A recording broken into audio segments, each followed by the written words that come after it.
Fix my mask real quick. We are live. Okay. I'm going to call to order the December 14th, 2020 regular meeting of the Tipp City Board of Education, and we'll start with the Pledge of Allegiance. I pledge allegiance to the flag of the United States of America and to the republic for which it stands, one nation, under God, indivisible, with liberty and justice for all. Dave, we're ready for attendance. President Dunaway, Here. Vice President Dahl, Here. Mrs. Heatherly, Here. Mr. Patry, Here. Mrs. Zakor. Here. All present and accounted for this evening, Madam President. There is a quorum this evening. Okay, great. So we will start with an approval of the agenda. Can I get a motion? I motion to add something to the agenda Okay, under press release. Discussion for press release by the board. so Mr. Stefanik, since we're still getting used to the new consent agenda style, I'm assuming that goes under new business, correct? Not consent agenda? Yes. Okay. Go ahead, Ann. I'm sorry. Can you restate your? Yes, I'd like to motion to add to the agenda board discussion regarding a press release regarding the community's need to understand some information, as well as a different release to talk about the board's accomplishments for 2020.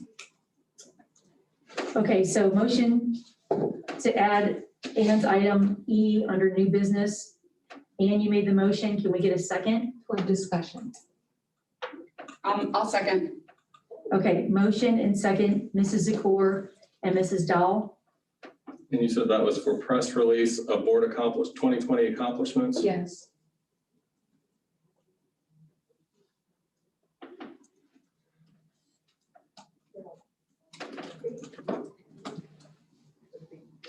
Okay, so we have Mrs. Zakor Zakor and Mrs. and Dahl. Dahl.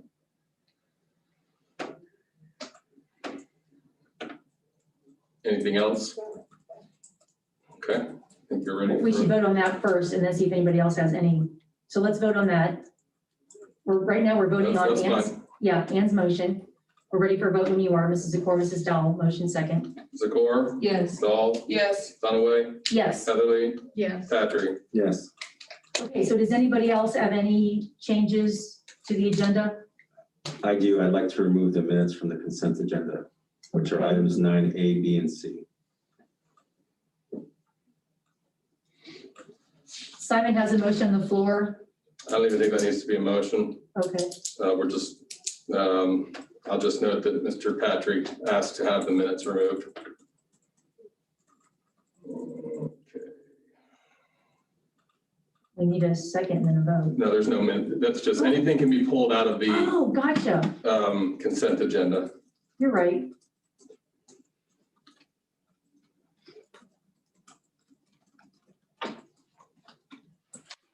Okay, are there any other changes to the agenda? Sorry for my confusion on that. I'm still getting used to the consent agenda, but I love it. Okay, I think we're ready for a vote on the agenda, Dave. Oh, Ann? We've already done, Oh, hang on. Under the consent agenda, the memorandum of understanding, Mhm. does that warrant a discussion? It's pretty basic. It's just, Mr. Stefanik, I'll let you, since you're the one that addressed this, I'll let you. It was explained in the credit board update, but go ahead. Yeah, I would say anytime we have a memorandum of understanding, if it is complex, I wouldn't put it as part of the consent agenda. This one pretty much follows the Basic. the COVID relief Okay. information from the federal government, and so it's pretty standard. Thank you. Is everybody okay with that? Okay, great. Any other changes on the agenda? I think we're good, Dave. okay.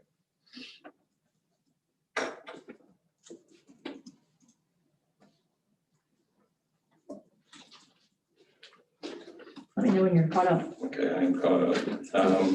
All right, moving on. Okay, so committee reports. Miami Valley Career Technology Update.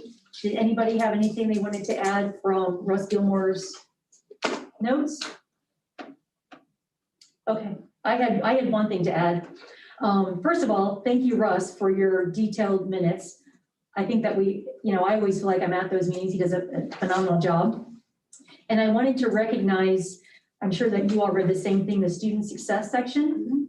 So I just want to take a minute to read that out loud and recognize one of the TIP students that he mentioned. So the veterinary science FFA students earned first as a team at state. 3 veterinary science FFA students competed in the animal behavior and welfare CDE and placed first at state and were recognized for their performance in the top 10. The team included Kaylee Adams, who earned first place individually, Phoebe Jacobs from Tipp City, who also placed 4th individually, and Jenna Godown from Tri-Village, who placed 10th individually. So I thought that was recognizable, and congratulations to all students, but especially Phoebe Jacobs from Tipp City. Mr. Stefanik, Superintendent and Assistant Superintendent report. Thank you, Ms. Dunaway. Ms. Dunaway, members of the board, got a few updates here. None of them very lengthy, unless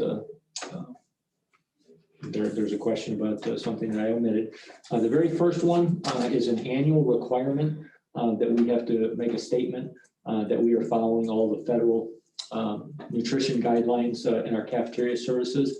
And just for respect to the position, and since she's new to the position, I wanted to invite Ms. Hagan in to read the official statement to the board so that it is her presenting the information about her cafeteria department. So 1 second. Okay, you're on. All right, thank you. Good evening. Good evening. I am here because the state requires us to address the board annually to notify you that we are following federal and state guidelines under board policies 8500 and 8510. To highlight a few things, only food that meets USDA nutritional requirements are permitted to be sold during the school day, which is defined as midnight to 30 minutes after the dismissal bell rings, which would include the entire school day. Meals are also designed to meet specific calorie ranges for certain age groups with scheduled meal times during the school day. Under policy 8510, it states that the board recognizes the importance of good nutrition and regular physical activity. By providing nutritious meals through the school's meal program, it assists students in establishing their healthy habits. We have a wonderful cafeteria staff in our district that works very hard to provide healthy meals and comply with nutritional standards within the state law. With that said, I'd like to thank the 5 cafeteria managers and their wonderful staff for all that they do. Thank you so much. Thank you. Thank you. You're welcome.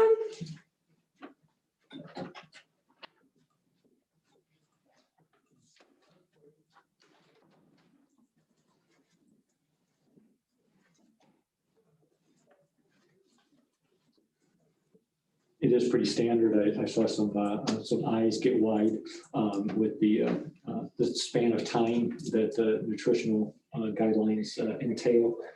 So they do go to half an hour after the school day so that the school day is enveloped in healthy guidelines and healthy eating habits. Afterwards, if they happen to stick around for a club or something like that and they need a snack and it's more than 30 minutes after the end of the school day, then they can participate in those types of snacks, but not any time before then. Second item, COVID and remote learning. Still some folks asking questions about what types of data we review as we're making the determination whether to do in-person learning or remote learning.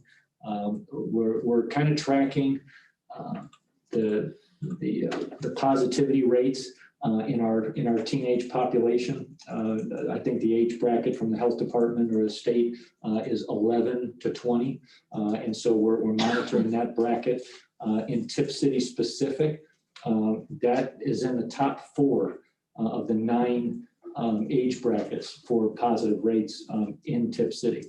And interestingly enough, the other 3 are in the age bracket of the people who serve those teenagers.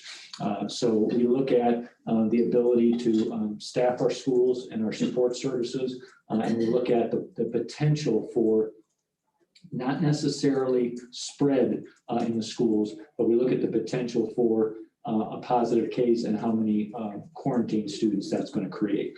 So that the numbers just get exponentially bigger when you're talking about positive cases and quarantine numbers.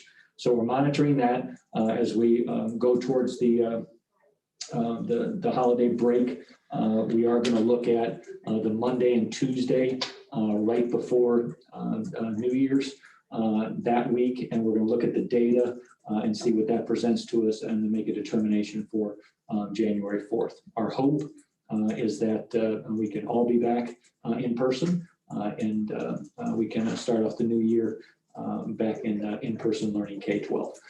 But we'll see what the data presents to us during the vacation. Is it possible that when you look at that data, the hope is to get all 5 buildings open again, but isn't it also possible that that data might dictate closing other buildings, or? It's possible. Both ways? Yeah, it's possible, but right now, the span between the teenage and older positivity rates and like 10 and below is pretty significant. I mean, it looks like skyscrapers and single family dwellings. I mean, it's a difference in the chart right now. So if it stays that way, then we can still put our resources into making sure our 3 younger buildings can remain open, and then we'll focus on what needs to be done for the secondary buildings.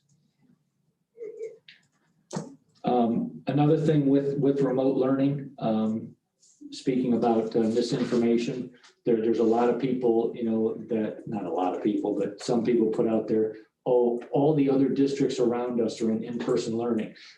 There are so many variations of educational formats going on right now that everybody around us isn't doing anything the same.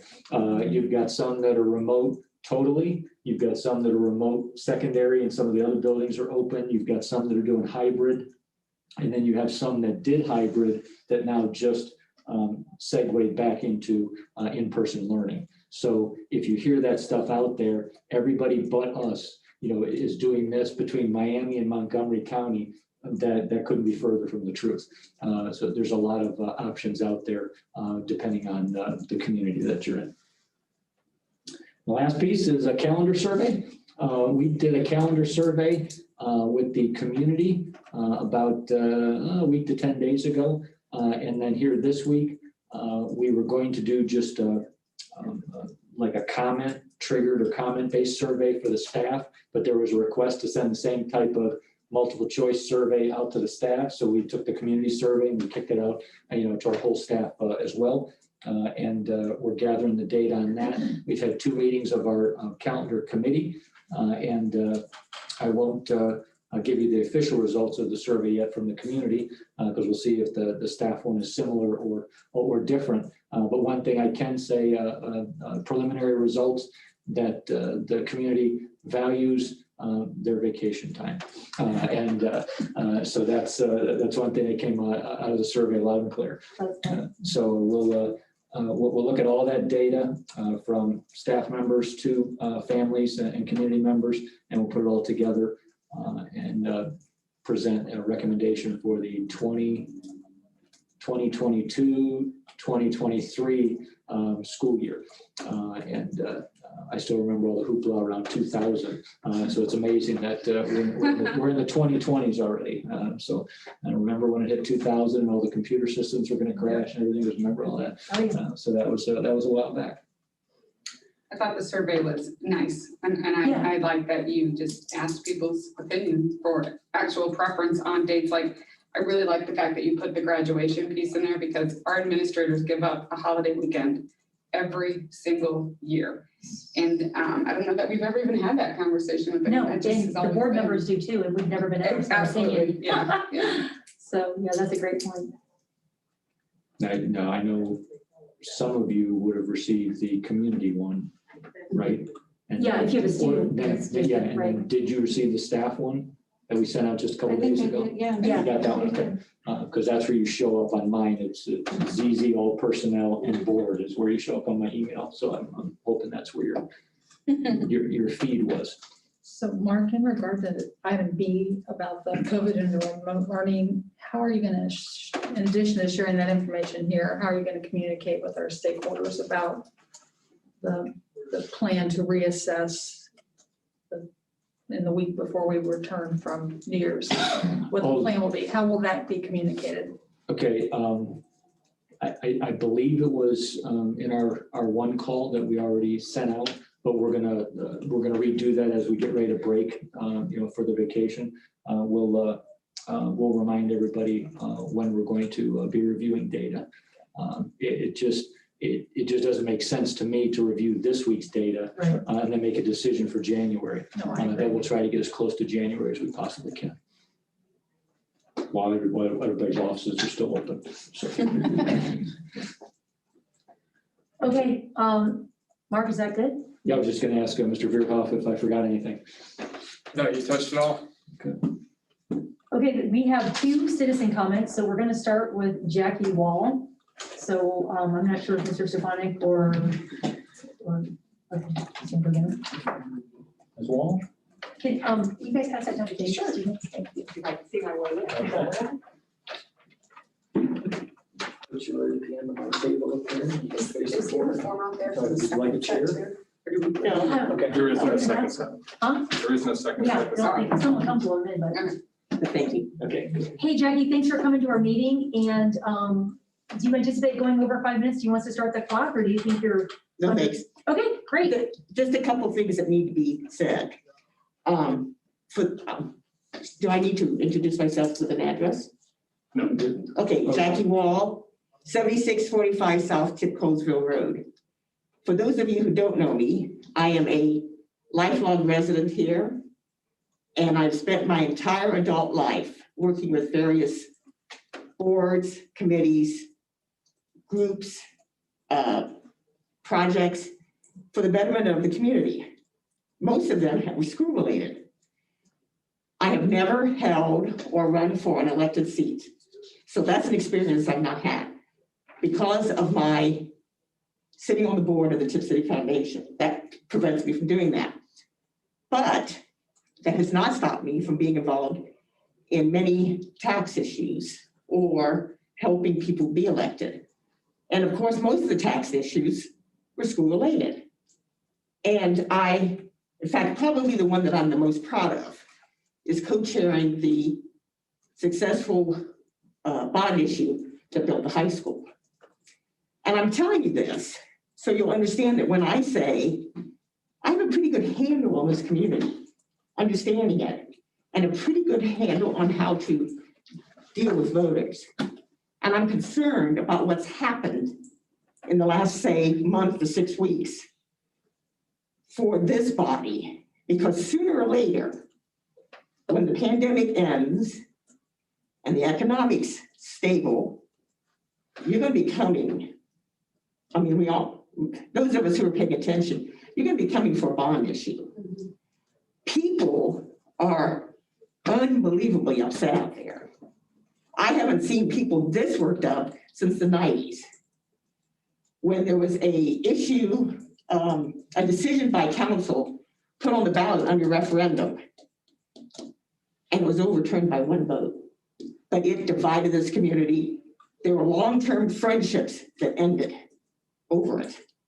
To this day, voters don't forget. So I don't know what you guys need to do to fix or to start fixing this, but you need to fix this because there's no point in putting issues on the ballot that are going to go down, frankly, even though they're needed. There's no question in my mind they're needed.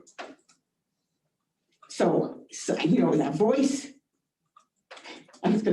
my friends, when they see this, go, she's kidding. A voice of reason you need to hear that. Okay? I mean, think is, I know it's not easy sitting in your seats, but you need to think before you act and gather your information and talk to people. That's the best.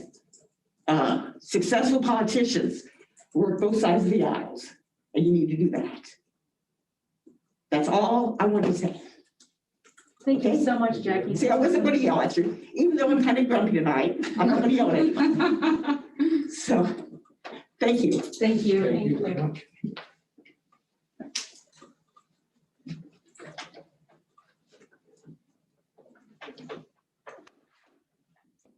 We do have a second citizen comment. I don't think, is anybody else out in the lobby or? Mr. Watson. Two? Okay, great. He has a frequent flyer card, doesn't he? Yes. Delta Gold Movement.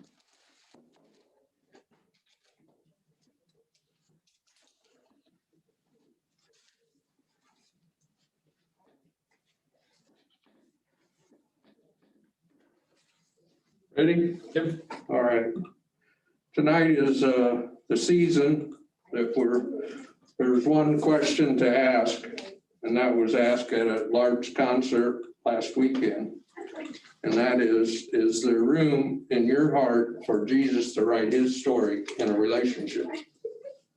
So I just want to bring that up because we are in the Christmas season. In covering the school board meetings for over 50 years, as an alumnus and taxpayer, to pay tribute tonight to two people, one being a lady who watered the flowers. She won't get any publicity for this. Should have happened a year ago. Watered the flowers in downtown Tipp City for several years, kept them growing and never got recognized. So I would say a big hand for Ruth Seffrey. She's moved on to Dayton now. Anyway, she never got recognized for that. And the downtown always looked great. Even in front of the library, she watered them. The other person I'd like to pay tribute to is a mother who loves her boys and a giving husband and hundreds of school children that have meant the most to her, who has always voted with her heart and taxpayers in mind. Some examples: a previous school board has spent thousands of dollars on a survey to taxpayers who revealed there was in favor of building a new stadium at the high school. Well, this board member was the lone school board member that voted to build it there. And we know what has happened. Tipp Bride only raised $1.4 million out of $5.4 million because they put it down at the park. And I say it was a sign of poor leadership, wrong site, wrong location. Another example of this lady is deemed by the local newspaper in an article as the member who usually votes no. She's not afraid to stand alone for the taxpayer. And this year, she was able to lead the board in many money-saving policies. One was to change the future retirements that cast a big balloon payment at the end of retirements. Why the previous board did not do this, I do not know. I guess they didn't have the taxpayers in mind, even though they were one. I think this year it was $154,000 they paid to two taxpayers, which was ridiculous. And I think it was definitely due to poor leadership of the board at the time. And this year, we've saved taxpayers over $5,000 to 80 children who were open enrolled students. I was working in a yard over in Sycamore neighborhood, and the teacher came by this summer and she said that she had been paying two students tuition. She lived in Vandalia. She said it had been going on for 40 years. if you did the math, 80 times 40 years times $5,000 a year a taxpayer's been paying, that's $16,500,000 that tip taxpayers pay for people that don't pay taxes and tip, but yet they want to send their students here. So I'm sorry that you put that on the taxpayers. You guys didn't, but somebody did for several years. I don't know if we'll ever find out what the exact years was. So to a lady who has compassion and caring and committed to people that's put in thousands of hours of work, well, she's been on the school board for 5 years. I'd like to present this to Teresa Dunaway. And I unwrap it here with my fancy wrapping. I looked and looked for this. This is the only second one I've ever seen. This is a precious medal to a lady who has a handle on it and has a special grip she doesn't let go. And I appreciate that, Teresa, from an alumnus and a taxpayer. Thank you. I don't know what to say, Don. I'm not used to getting compliments or any positive feedback. So, That's very nice. yeah, thank you so much. Wow. I think so, that's really cool. Wow, it's probably an artist. It's very old. Yeah. Did you make this, Mr. Watson? No. Wow, it's amazing. Thank you so much. Thanks, Dawn. See That was overwhelming. Wow. Very nice. Very nice.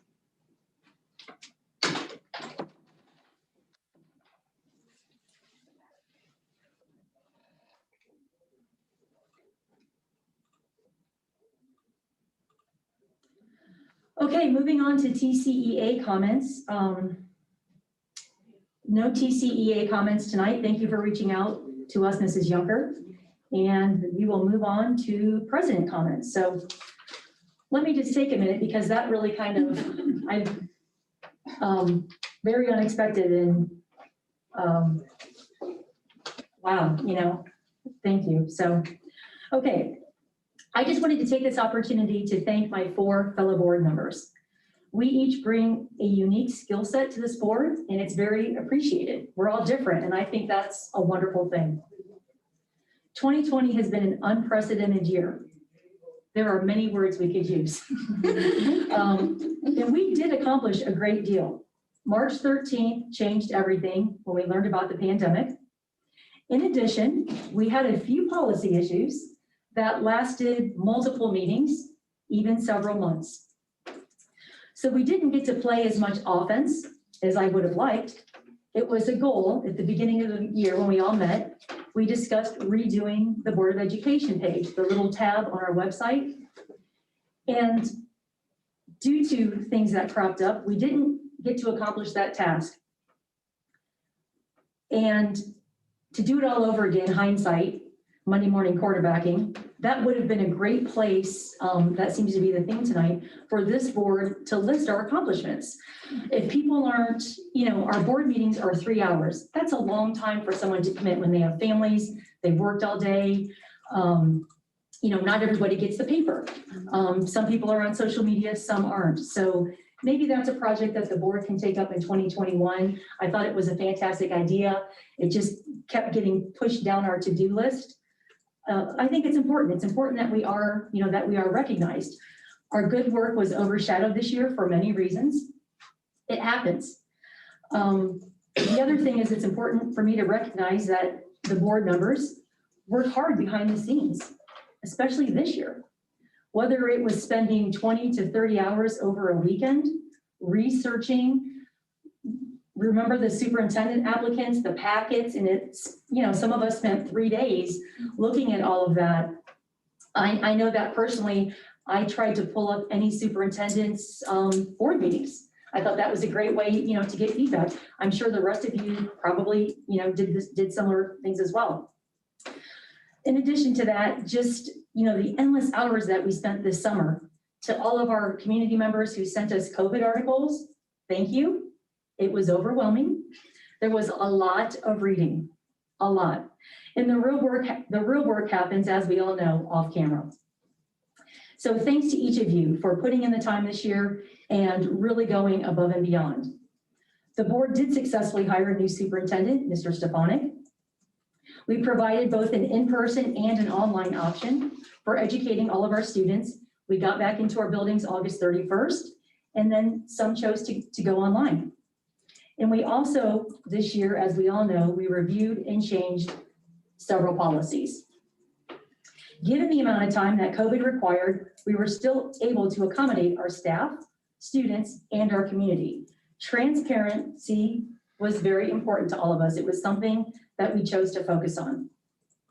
One way was that we added monthly work sessions. We did that with a new superintendent coming on, 2 new board members. The strategic vision, as we all know, always needs retweaked. So it was a great idea for us to do that at the beginning of the year. Those monthly work sessions were definitely needed and they were used wisely. We added a second citizen comment. One thing that the prior board members had heard is not everybody can get here before 6 o'clock, driving home from work to sign up for a citizen comment. We wanted to be able to accommodate as many people as possible to come in and address the board. We added the TCEA comments, which gives our staff a voice. And I think that has worked out very well. The other thing we did, which is one of the things that would have been great for our accomplishment page, was we improved the district vacation policy for full-time classified staff. Our intention was helping the district stay competitive in retaining and attracting employees.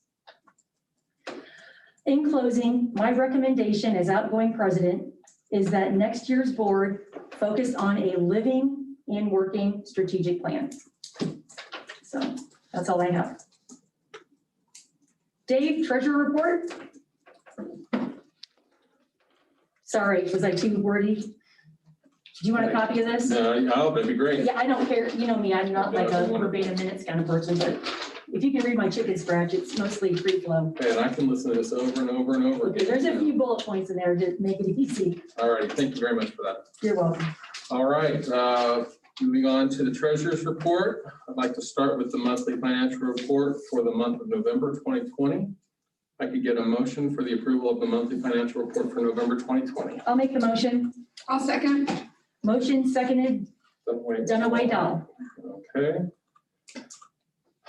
So again, another month is in the books. Are there any specific questions that I might be able to answer for the board members at this time before I move forward? So just a continuing question with every report is that's just confirming that this was not audited, correct? And it wouldn't be for any reasons, right? No, that is correct.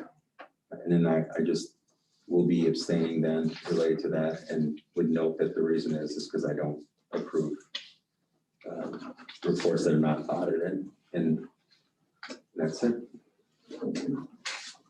Is our investment income, is it really that low Yes. this month? I mean, Yes, does that seem really, that is back to, I mean, we're back to 2008. we are back to 2008 levels. And if we had 12 months like this, we'd make $10,000. And last year we're looking at 400,000 plus in interest. It's amazing what the economy can do for you when interest rates drop, or can't do for you, I guess I should say. So, but again, Hoping that was a typo, Dave. it is not, and again, like I mentioned last month, this is happening all over the country and the world. It's just the state of the situation we're in right now. Other than that, other highlights. For the past few months, I've been mentioning that the state has been providing us with open enrollment funding because they were still using our accounts from last year. And I had noted that sooner or later this was going to have to stop, and this was the month that it stopped. So this month of November, you actually see the state taking back the money that they gave to us for open enrollment because we're supposed to receive none this year. So you're going to see the other operating revenues are significantly lower than they have been in prior years, and it will continue to be like that for the rest of the year. So, Other than that, there's really nothing outside of the ordinary in here. Unless anyone has any other questions, I'd like to move forward with the vote. Ready for the vote? Okay. Dunaway, Yes. Dahl, Yes. Heatherly, Yes. Patrick, Abstain. Zakor. Yes. Motion carries. Thank you all. Next, I'd like to present to the board or get a motion for approval of the fiscal year 21 appropriation amendments. I'll make the motion. I'll second. Motion second, Dunaway, Heatherly. There were only a few changes this month from the prior month's appropriations. The first one was a $10,000 grant that we received from the Tipp Community Education Endowment Fund. And then we also had some changes. The yearbook club, they received a higher bill than they thought they would, so they're just spending their cash balance that they have. And THS Athletics had to increase some of their expenses for officials' expense. Those are the only changes that I have for appropriations. Any questions? Ready for a vote, Dave? Okay, wonderful. Mrs. Dunaway, Yes. Heatherly, Yes. Dahl, Yes. Patrick, Yes. Zakor. Yes. Motion carries. Thank you. Next, I'd like to get a motion for approval of the Ohio Revised Code 5705.41 purchase order certification then and nows for November 2020 fiscal year 21. I'll move. I'll second. Moved in second, Dahl and Dunaway. Okay. There is only one item on this report that needs to be approved for the month of November, and that was an expenditure to the Educational Service Center of Northeast Ohio for a student. Okay. Ready for a vote, Dave? Dahl, Yes. Dunaway, Yes. Heatherly, Yes. Patrick, Yes. Zakor. Yes. Motion carries. And last but not least, I'd like to submit a motion to the board for approval of a resolution declaring intention to proceed under the alternative tax document format, which is provided under section 5705.281 of the Ohio Revised Code. I'll make a motion. I'll second. Motion and second by Heatherly and Dahl. Just for the new board members, the alternative tax document is a document that the Miami County Auditor's Office allows us to file with their office. We do this on an annual basis at the beginning of the calendar year. And it is an estimated budget of every fund that the district has that would go into effect July 1 of 2021. They just do this 6 months out just to make sure that we have a budget in place. Now, the odds of that budget being exactly what we use in July, slim to none as we learn more information about it, but this is more of a bookkeeping thing that we have to do, so. Just as a housekeeping item, is this going to be signed tonight? This is just, oh, thank you, I didn't provide this to you. I don't want the board members leaving and then you trying to find us and. Correct, I appreciate that. Yep. I need to print that out and get that to you. If you guys could please give me a few moments after the meeting. Absolutely. Let's just get it done tonight so we don't have to. Actually, tonight is just the resolution. I Okay. believe it is just myself and you, Teresa, that need to Okay, sign because this. there's lines for everybody. We can do that. That's me just stating who was here today. Okay, because it has, Yeah, okay, yeah, gotcha. that's just you, that's just for me and you. Oh, yeah, president and treasurer, you're right. So tonight, we are approving that we will file an alternative tax document. The actual document will be presented to the board in the month of January. Gotcha. And you will have time to review that and ask questions. And that will then be submitted to the Miami County Auditor's Office. Thank you. Any other questions on that? Just to clarify, that has nothing to do with the efforts we've done in the past couple of years to file so that we get the property tax released earlier. That has nothing to do with this. No. These are two different things. That is two different things. Okay. There will also be a resolution that we will pass at our organizational meeting authorizing the treasurer to request tax advances of our tax money in the county auditor's office. Or the Great. treasurer's office, I should say. Thank you, Dave. Okay. Heatherly, Yes. Dahl, Yes. Dunaway, Yes, Patrick, Yes. Zakor. Yes. motion carries. Thank you very much. You're welcome. Okay, old business. Is there any old business? Yeah, there is old business, if I may. Absolutely. And I wasn't sure if I was gonna say anything, but then after Mrs. Wall's comments, I think I should. And I think she's right that we have to be really careful and cautious of how we conduct our meetings, not just for ourselves, but for our community and of course for our students and their staff.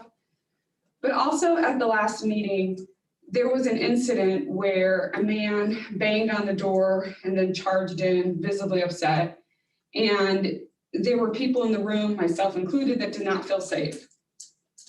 And asked that this man not be allowed to come back in. When we allowed in 2 library members, there were other library members that could have been let in his stead. I don't know about the rest of you, but I did not feel heard that night when I said I was not feeling safe. There was a protest going on outside. The whole time we were in here, we could hear people hollering through the doors and being really loud and making comments. And it was not, I know that we in this room, we're still working forward on how do we create a common ground to bring in people to our conversation. And we worked really hard to stay centered and move that conversation forward. But listening to the cajoling from outside of the door, having somebody bang on the door and forcefully enter, if this was a workplace, I think that what happened was workplace violence that night. And I don't know that we as a board were safe. I didn't feel safe. And I think that we have to work really hard to ensure the safety of everybody in here. I know Simon at one point said there was a time when he didn't feel safe. And I don't know that we are hearing and listening and honoring each other. And I think that we have to somehow find a way to allow this healthy debate that happens so that the people that feel like we're their voice in this room know that we've brought their voice into this place. And also understand that this is a place of compromise, not of winning and losing. It's a place of forging a direction forward. And it's not about wins and losses. It's not about 3 versus 2. It's about us all on the same side of Tipp City Schools and our community. And when we don't have a place where we can feel safe to have a conversation, maybe that's step 1. Yes. And I just think that just my reflection for all of us in this room, we deserve better than how we treated each other. And I think, and I just want to say that next time when I don't feel safe, I don't feel safe. And I'm not going to be, feel like I'm pressured to keeping myself in an unsafe situation. So that's my old business. I'm happy to follow up, Corinne, and thank you for your outspokenness on this. It shouldn't even be considered outspokenness. It's just an honest dialogue. And I echo some of what Mrs. Dahl said. I think in reflecting back, because I was the one who said that I wanted to censor the library books, and nothing could be further from the truth. I think that just got completely out of context. I think it was a good whistle call, if you will, to rally in the insight. But really what I want to say is that under the context of censorship, what we were doing prior to that was having intellectual freedom of discussing ideas for a local issue. It didn't mean it was a work session. It didn't mean it was going to happen. It meant that 5 people duly elected had the right to voice their thoughts under intellectual freedom and against the interest of censoring. Yet when we participate in the very process that's supposed to work that way, I felt that there was maybe just an unfair amount of condemnation for engaging in that democratic process.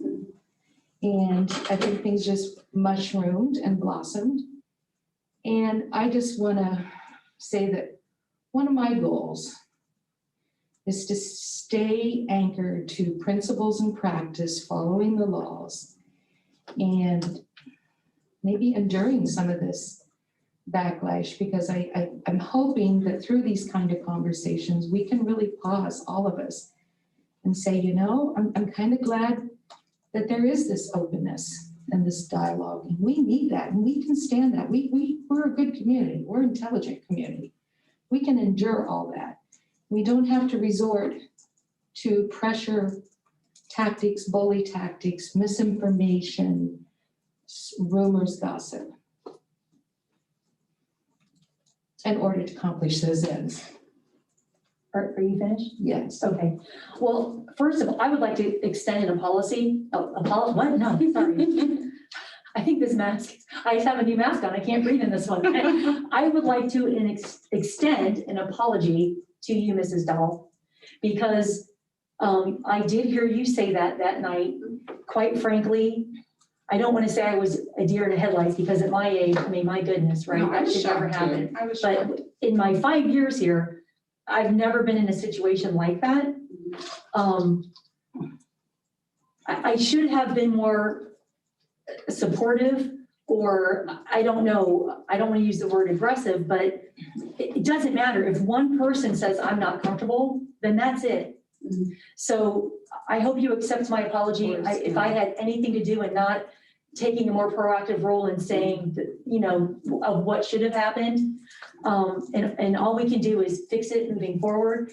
Maybe that's something that can be discussed at the organizational meeting. Ironically, that happened the month after we had Mr. Watson come in here and say that he didn't feel like this was a safe environment and that we needed a police officer. So how ironic that he said that in the very next meeting, there was a situation. So other than saying sorry, my suggestion would be that as a board, how do we, hopefully something like that doesn't happen again, but how do we handle it? You're the superintendent, Mr. Stefanik. What are your thoughts? Well, you mentioned one way of handling it. I have worked for districts who have an officer in attendance at their meetings. If the board believes that's a consideration to take, we can look at that. I've also taken it upon myself to be kind of the sergeant at arms of board meetings, whether that's an expectation of the superintendent or not, and not as young as I used to be, not as quick, to the mark as I used to be, but this board has my word that if somebody would try to disrupt to the extreme unsafe level where people were just, well, the gentleman officially never made it through the threshold of the doorway, but there was passion there. But if I would believe that anybody was in imminent danger, that I would engage. And there is another part of my personality that people don't see in the professional realm, and it serves well in those, setting the limits, escorting people out, type of situations that we hope don't happen, but sadly enough, they do crop up. But again, on the side of the police officer side of things, that there have been some occasions where some very unsafe things have happened at not just board meetings, but city council meetings and legislative meetings and things like that. So if the board, would believe that there are passions about certain issues or potential agenda items in the future that might cause reactions that would be unsafe, then we could ask for the professionals that handle de-escalation in the community, which would be the police department, to be on hand. Again, we did some safety moves here that once the public comment session is finished, the building is now cleared, and so we are under lock and key, and so that is a safety measure that we took because we found that as either guests were waiting to come into board meetings like last week, or the meeting before, as people were waiting to get to the public comment section or sections, there was a quasi audience, out in the lobby. And so now we took it down, to just this citizen comment section, and then we cleared the building. But the police officer consideration would be, and we pray for the day that we can get back to live meetings with live audiences and things like that. But at that point, that's when I'm used to that just as a member of the audience, there's a deputy or an officer, just in attendance, just to make sure that if there are emotional or items that create some passion, that people keep it in check. So would it be okay with you if each board member just, if they have a strong feeling or a comment on it, just send Mr. Stefanik an email on, whatever you think. If you want an officer here, or if it needs to be a case-by-case basis, depending on what we have on our agenda. We typically know what agenda items are going to, get people out here with signs, that type of thing. Is that okay with you? Fine. Okay, so if you all have a feeling on that or opinion, just reach out to Mr. Stefanik and let him know what you would like to see happen for meetings next year moving forward. And then, depending on the information you receive, Mr. Stefanik, if it requires a board vote or an agenda, we'll add that. We can do that in January. I would suggest that if we're going to talk about this, I'm not saying it's good or bad. I just think that if we're providing our opinion on something that's going to cause action as a board, that it should be discussed in the public forum. And I'm not sure how the police officer, if we have to pay them to be here, that would also include us kind of making a decision related to expenditure of funds. And I think that should be done in a public meeting. Absolutely, and that's why I said there might only be one person that thinks this is an issue. So if depending on, like I said, it needs to be addressed as an agenda item in January, and we'll go from there. Is there anything else under old business? Well, yes, I have something. Okay, well, there you go.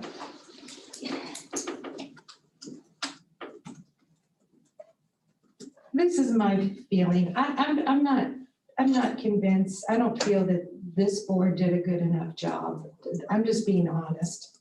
I don't think we did a good enough job when that issue that precipitated a lot of the events, including the door thing, people were passionate. I just feel that we could have reached out quicker, penetrated broader with accurate information. And there was a failure to do that. This is just my view. And I think a lot of times through effective and broader communications, you can start to lower the temperature because people are looking at credible information. And when they run into somebody at the supermarket or here or there, it's like, no, I don't think so, because I read it on the, from the actual source, whether it be from the board president, the superintendent. That's how you help to cultivate accuracy in our communications. So that was a frustration for me, which is why I put that on there, because I just feel we have an obligation to convey credible and accurate information to the public. They want it, they deserve to have it, and I believe it's our duty to do that. And we could have done a better job in that category. And hopefully we will moving forward as well. I would have to agree with that. And again, one of the things that we looked at early in the year as a board was that Board of Education page. And that would be a great place to, kind of put dialogue like that. As a board, we need to decide in January, what is the process for that? Is it the board officers? Is it, does the whole board approve? That becomes kind of a procedural thing. Right. And I think that, what you said has a lot of merit, and I hate to keep putting things on the future or next president, but as a board president, I can only do, so I can't speak for the board. I'm allowed to make comments to the news media, that's acceptable if I get a question, but I've always been uncomfortable with putting something out there, you know, representing the board as an entity when it hasn't been board. So I get it. I understand your frustration. I really do. Well, we can fix that by just Yes. having a consensus of procedure, because you're gonna have these Correct. pop-up events Mhm. for life. It's just what happens. And I feel like as this board, at least for 2021, we're all together. And maybe we can look at without spending, you know, inordinate amounts of time, a way to address this. So whoever that officer is, because that's what our policy states, he or she can make that. But also just not totally unilaterally, you know, there should be, whether we can open it up, say, hey, put your things here on email, do not reply. And then from that, the officer takes that information and coordinates it with the communications coordinator, and then gets a timely release. So, We could also add like a PR person. You know how we have our committees? One could be community relations or public relations, or the person that's in charge of the board, you know, the updated board webpage. right. But I definitely think it's worth looking at in January. I do too, because honestly, I'm sorry, but in the age of lightning communications, I think Yes. we're sleepy. I think we've been asleep at the wheel and we need to wake up. I definitely do not disagree with that at all. And I do think it tags on to Mrs. Wall's comment about we have to be stewards, not just of the public tax dollars, but of the school image, so that when we need more additional dollars, we have that trust of the community to extend us that. Because she's right, we're gonna need it soon. And we have to be very, very cautious and very, very careful with what we do, not only with tax dollars, but with communication and with trust. And I think that would go a long way. Well, absolutely, and if I heard Mrs. Wall correctly, she said it's this, although this was not defined. And so this is where it allows us to use all those skill sets that we want our students to have when they graduate. So it's kind of a great time to practice what you preach to the kids, step it up and exercise those skill sets so that the community, I mean, you're always going to have misunderstandings, but by countering the misinformation, you're going to help reduce the misunderstandings. I agree. Anything else under old business? Okay. Mr. Stefanik, new business. New business. I'd like to entertain a motion to, under new business consent agenda items, to approve items D through J under section 9. I'll make the motion. I'll second. Motion second by Dunaway and Dahl. Ready for a vote, Dave? I move for discussion first.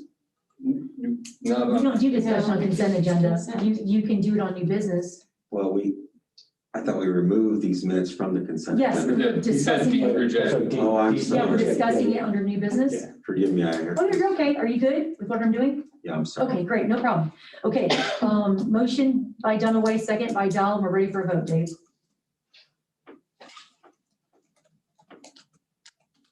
Okay. Dunaway, Yes, Dahl, Yes. Heatherly, Yes. Patrick, Yes, Core. Yes. okay, motion carries. That takes us to new business. Mr. Stefanik? New business, item 10A, public cyberbullying and harassment against district employees discussion. Do we have to do the minutes first? I'll put them in at the end, Oh, okay. and then I'll also add what Mrs. Zakor asked to be added to new Okay. business. So I'm sorry, when are we doing the minutes? We'll do the minutes Under new business. after these other items. Unless you guys want to move them first, I mean, I would rather do the minutes. okay, let me just go ahead and move those right now. I wrote them in under D, but okay, that's fine. Yeah, I do too.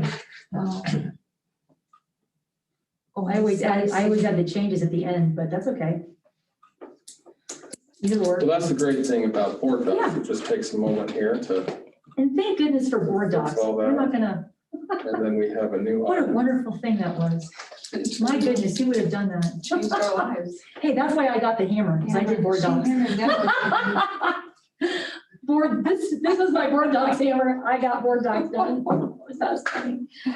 Okay, sorry, Dave. I'll restate my Apparently we're entry then. slap happy. So start with, we're doing the minutes, correct? Right. Okay. Looking for a motion for approval of the minutes from the November 16th, 2020 work session. I'll move. Second, moved and seconded, Dahl and Dunaway. Any discussion? Yeah, I think the minutes largely provide I'll give you this verbatim. I typed it out for you, Dave. The minutes largely provide a summary of the majority of the overriding positions of the members. I think in most meetings of the public bodies, the minutes would be sufficiently to relate the full spectrum of deliberations in a manner that provides the proper context. However, I do not believe that they provide important nuances of the discussions. Specifically, some of the discussions that are in the minutes lack key contextual components that were laid in portions of the discussions that are not captured by this set of minutes. Because of these foundational contextual discussions occurred in other portions of the meeting, it'd be impossible to address them without really watching the meeting in its entirety and then restating them at the time they were made. Because of the foregoing, I do not believe that anything other than a nearly verbatim record could express the detail required to provide sufficient context to the minutes attached. Again, this is not a criticism of Dave's minutes, but a reflection of the nature of our board meetings. I began to try to add the required context and quickly realized it being impossible. I'd have to include direct quotes, and even with direct quotes, I'm sure that my additions will be met with some type of objection as not providing a full picture or something or the other. And someone is very likely to have a different perception of our meetings than I. And so I came to the conclusion that the only way for our meetings to be adequately reflected is either by modifying our policies to allow our meetings to serve as minutes, the ones that are recorded rather, or having a nearly verbatim stated record, if not verbatim record of our meetings. And so for the foregoing reasons, I would state that I believe these minutes lack key details and context that can only be provided by adding the omitted portions of the meeting in a nearly verbatim record. I'm sorry, what do you want to have happen? Yeah, sorry, Simon, it was kind of hard to hear. I was kind of hard to hear with the mask and then Well, I came into the, I'm saying that I don't think these minutes are going to be sufficient for me to accept them. That I think that there's portions of the meeting that are missing, and that those portions that are missing provide context on the portions of the minutes that are present. And without those missing portions, that you lack the context and therefore lack the essence of what the discussions included. And I understand that these are detailed and well organized, and a great effort was made by Dave. So it's not a criticism of Dave. It's just, I think the nature of our meetings require more. And so I feel that they lack the details and context required. And so unless we have a nearly verbatim record, I'll continue to feel that these minutes are insufficient. And I'm just letting the public know as to why I'm inclined to have issues with these minutes. Simon, I missed the part because it was hard to hear. I think, did you say something? Did you have a resolution or an idea to fix it, or did I not hear that correctly at the end? Yeah, I think that, to me, the thing that would make sense is that if we change our policies to allow the recordings to serve as the minutes, Okay, that fixes this issue. It I like prevents that. Dave from having to type stuff. I love that. And I believe that's permitted. And so that to me is the easy fix, and then provides everybody all the context you need, including tone, inflections, things of that nature that can't be, even with a court reporter, can't be gleaned from a written record. I like that idea. We've had this discussion. I feel like we've had it once or possibly twice. Is, for instance, this weekend, Dave spent, what, Dave, 10 hours on the minutes? Yes. Which is his whole weekend, right? Because to do it during the school day, then he's not doing his treasurer duties. People come in all the time and ask, what, you know how that goes. That's why a lot of CEOs work on Saturdays, because there's no one there, they can get a lot done. So I'm trying to, to your point, you can't glean stuff from words, right? Tone and all the things that you mentioned. And in Dave's best interest, I don't want him spending one weekend or possibly with a work session, 2 weekends a month away from his family doing our minutes. So I like the idea of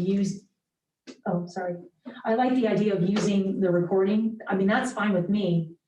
So this would be another thing to add to the January agenda, I need to start keeping a list.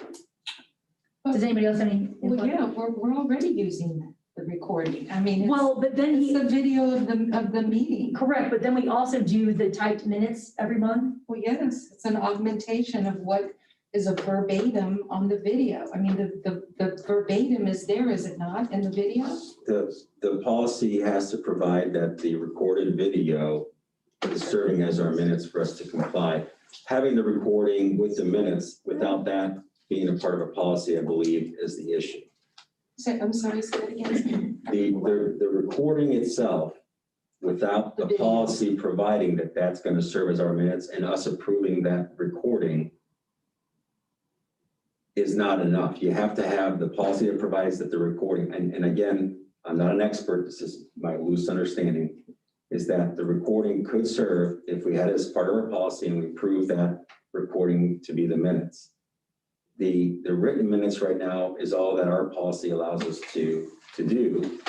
And I think that the recording now, as it stands, is not something that can be considered minutes until we change the policy and approve I the video. understand. I wasn't suggesting that the video become the venue for our minutes. I'm only saying that the written format I very much like, because people that, you know, this is reading this right now under work session, November 16th, is not going to take 3 hours to read.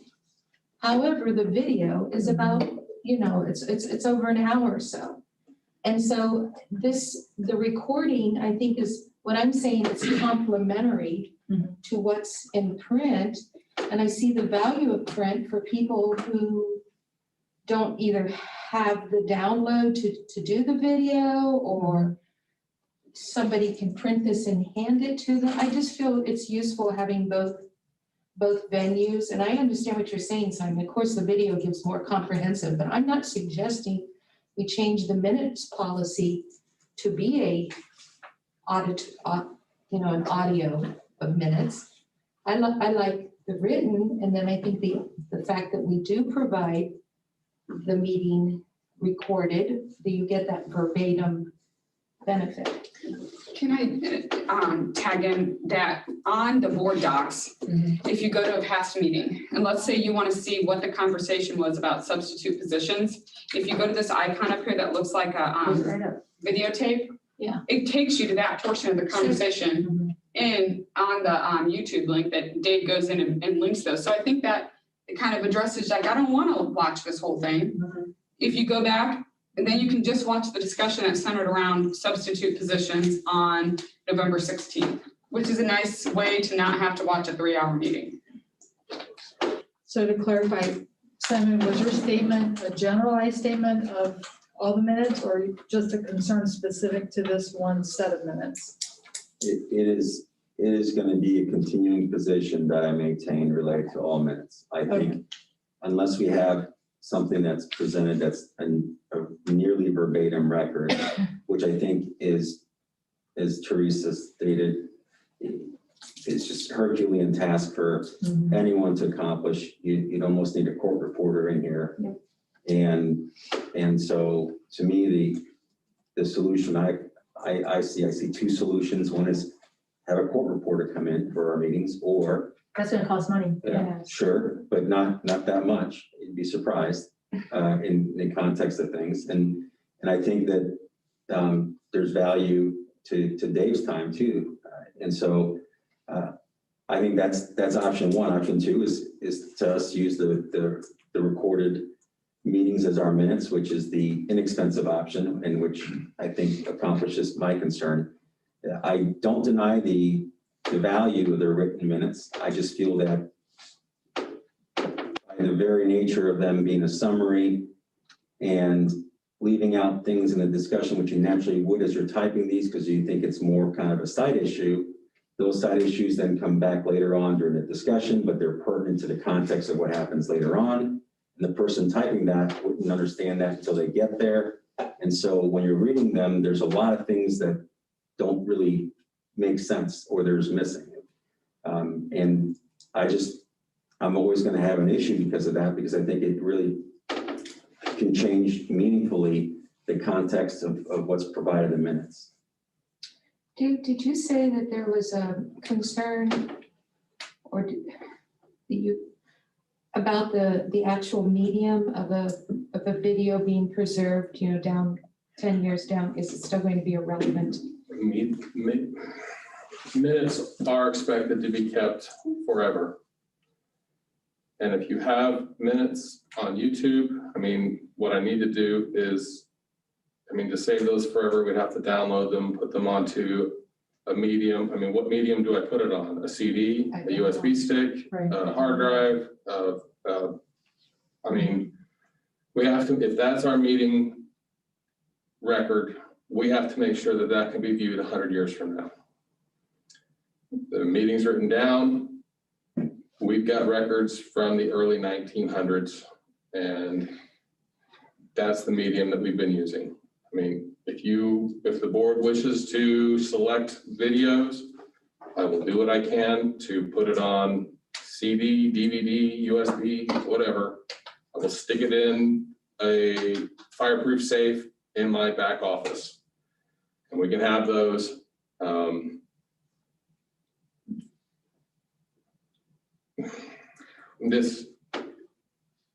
As an auditor for 10 years, Mhm. I've never seen meeting minutes this detailed.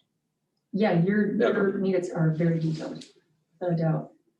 And I'm just here to provide what I know, and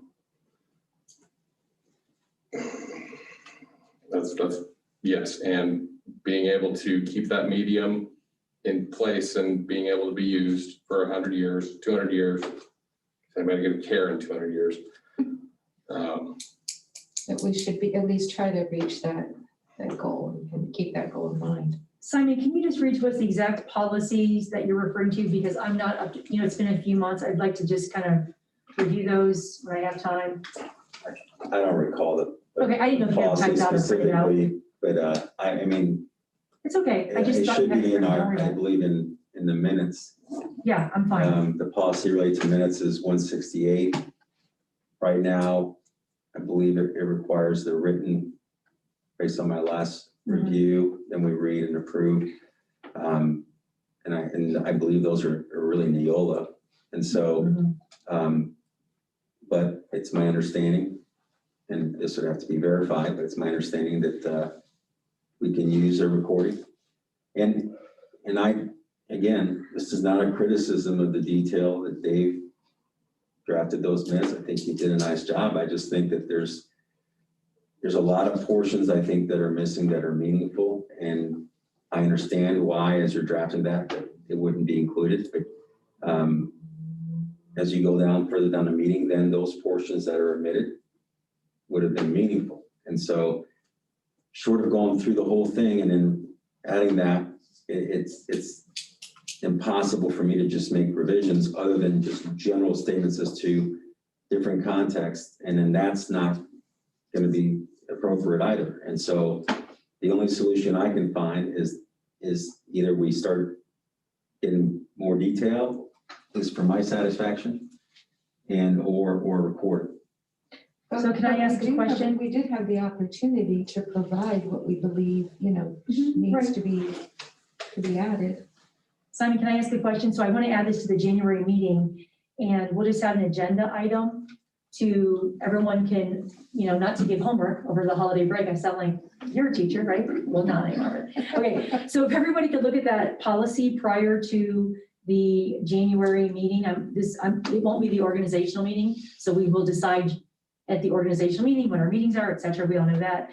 But just kind of review that policy, and then in the new board president in January, we'll just add minutes. We'll just vote on it. It'll just be real simple. Are you, motion to retain, to keep the current policy, 168 as is, and we'll just go with majority. It's a yes or a no.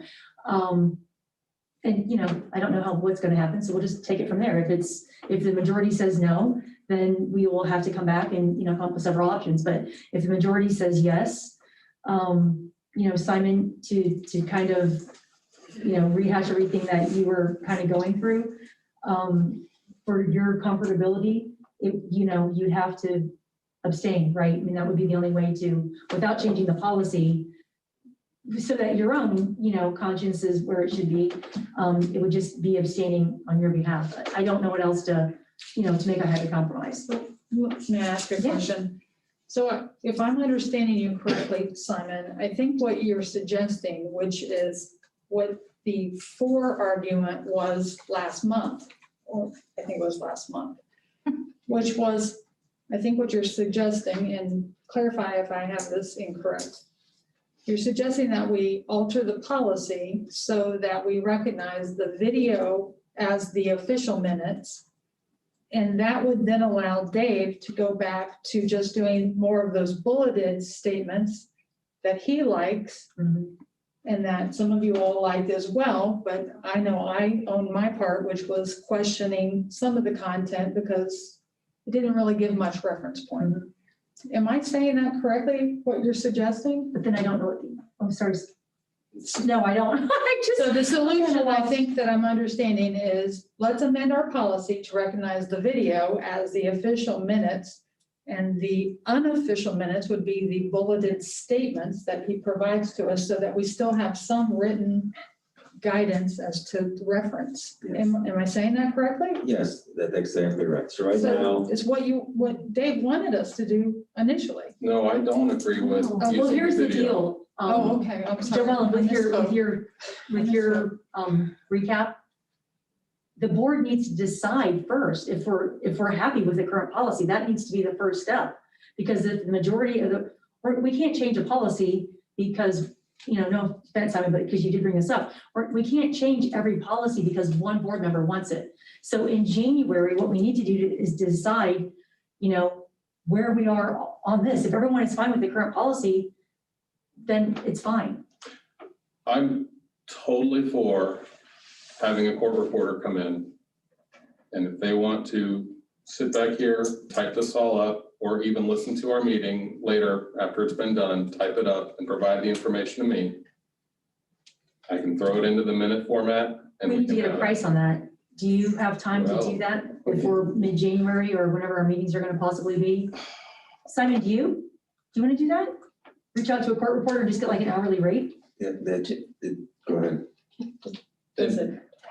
We need someone to take the minutes. I don't know that it needs to be a court reporter. That's just the words he used. Well, Dave is spending an entire weekend, possibly 2 weekends with a work This is, session. what I and a provided board was meeting. still not word for word. Right. And I'm being told that it didn't have the meat and potatoes of everything that was said and leaving things, and there's context and things, which I totally get. But I will say it's too much. These are not what the minutes are supposed to be. And I swear I can guarantee you're not gonna find this anywhere else. And if we do go to accepting the videos, the minutes will be cut back to just the agendas pretty much with the votes in them.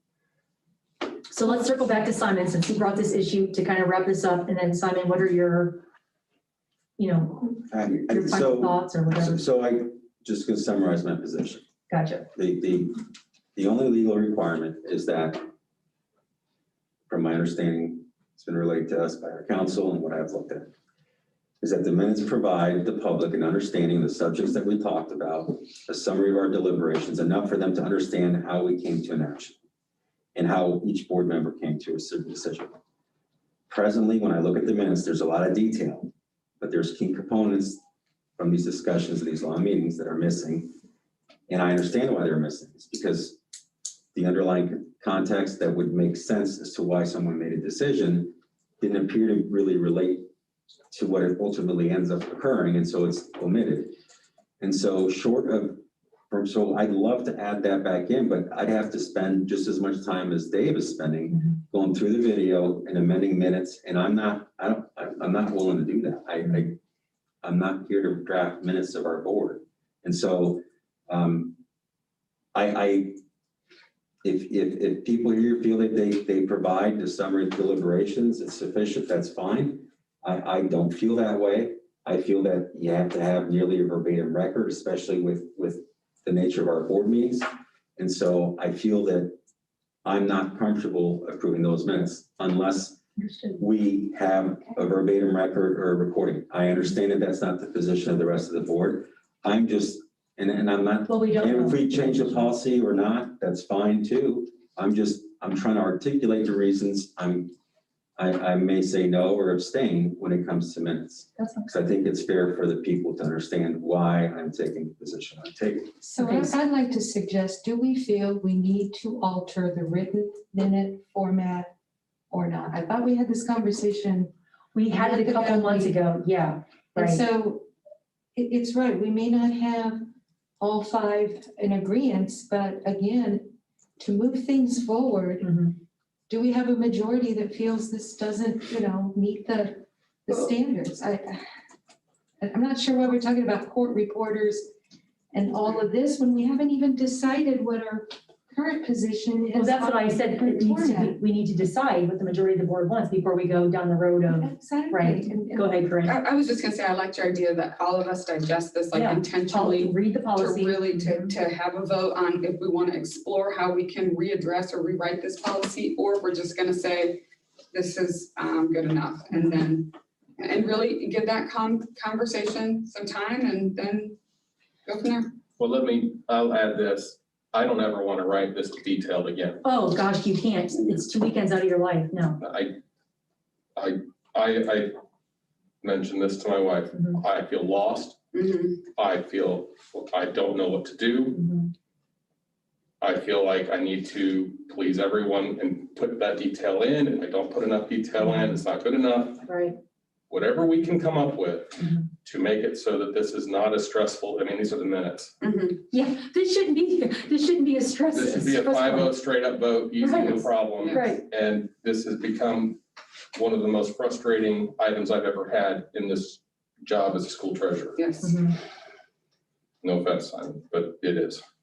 Yeah, well, And if we can figure out, I mean, if we want to do the video and I can saving that to a USB and putting it in a safe, that is the easiest thing I could do.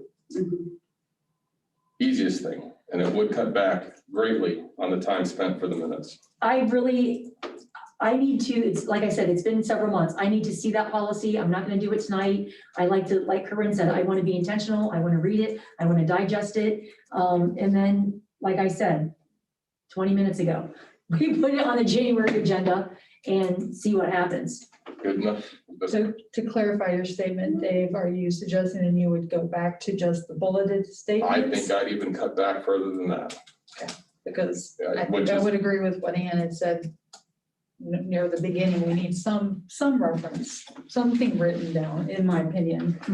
And just so we're clear, my intention was not to engage this board in discussion as to whether we should change our policy or anything like that. It's just stating my position on the minutes, that's all. And so I appreciate you all taking the time to do that. But that's not the goal of my statement. It's just letting the public know why I may vote a certain way or not. Thank you, Simon. I actually do appreciate that, because I think I felt like I needed to address something when you made your statement. So yeah, did you hear, I mean, I don't think I heard you the first time. I thought you were asking for something rather than just stating something. That's what I thought at first. but- Now this will throw you for a loop. I didn't get the first and second on that. Oh, That's yeah, what, it was done with all. Dunaway Dell? So are we both can go back and watch the video? I will watch the video. Yeah, so what are we on right now? That is Work approval. session. All 3 minutes? Was that item we were doing? No, one this at a time? is just November 16th, 2020 work session Okay. minutes. So we have a motion by Mrs. Dunaway, second by Mrs. Dowell. And if that's incorrect, I will fix it.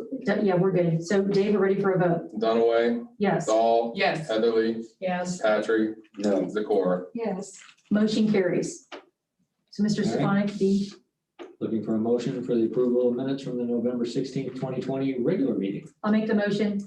I'll second. Dunaway, Dowell. Is there any discussion?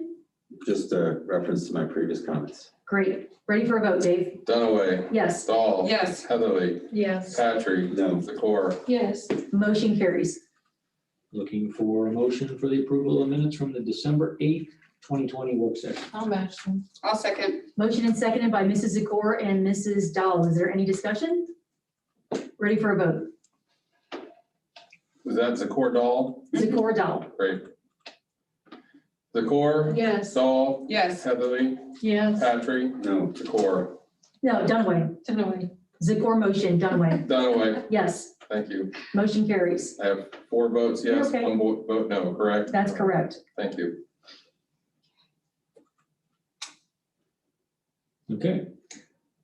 To the listed New business. new business item 10A. Public cyberbullying and harassment against district employees, discussion item.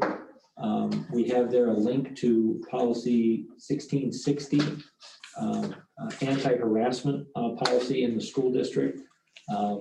Questions arose as to whether or not lately, not just necessarily on one issue, but lately, as some community members placed postings on social media sites. If in fact, there are some that violate this policy. And there was a request to put this on here as a discussion to see how the board would like to address policy 1660 and or some of the postings that have been made on social media. so I guess a point of clarification here is that I believe our anti-harassment policy applies to unlawful conduct occurring on school property or at a location if such conduct occurs during an activity that's sponsored by the board. Is the behavior and the postings within that scope of the definition and its application?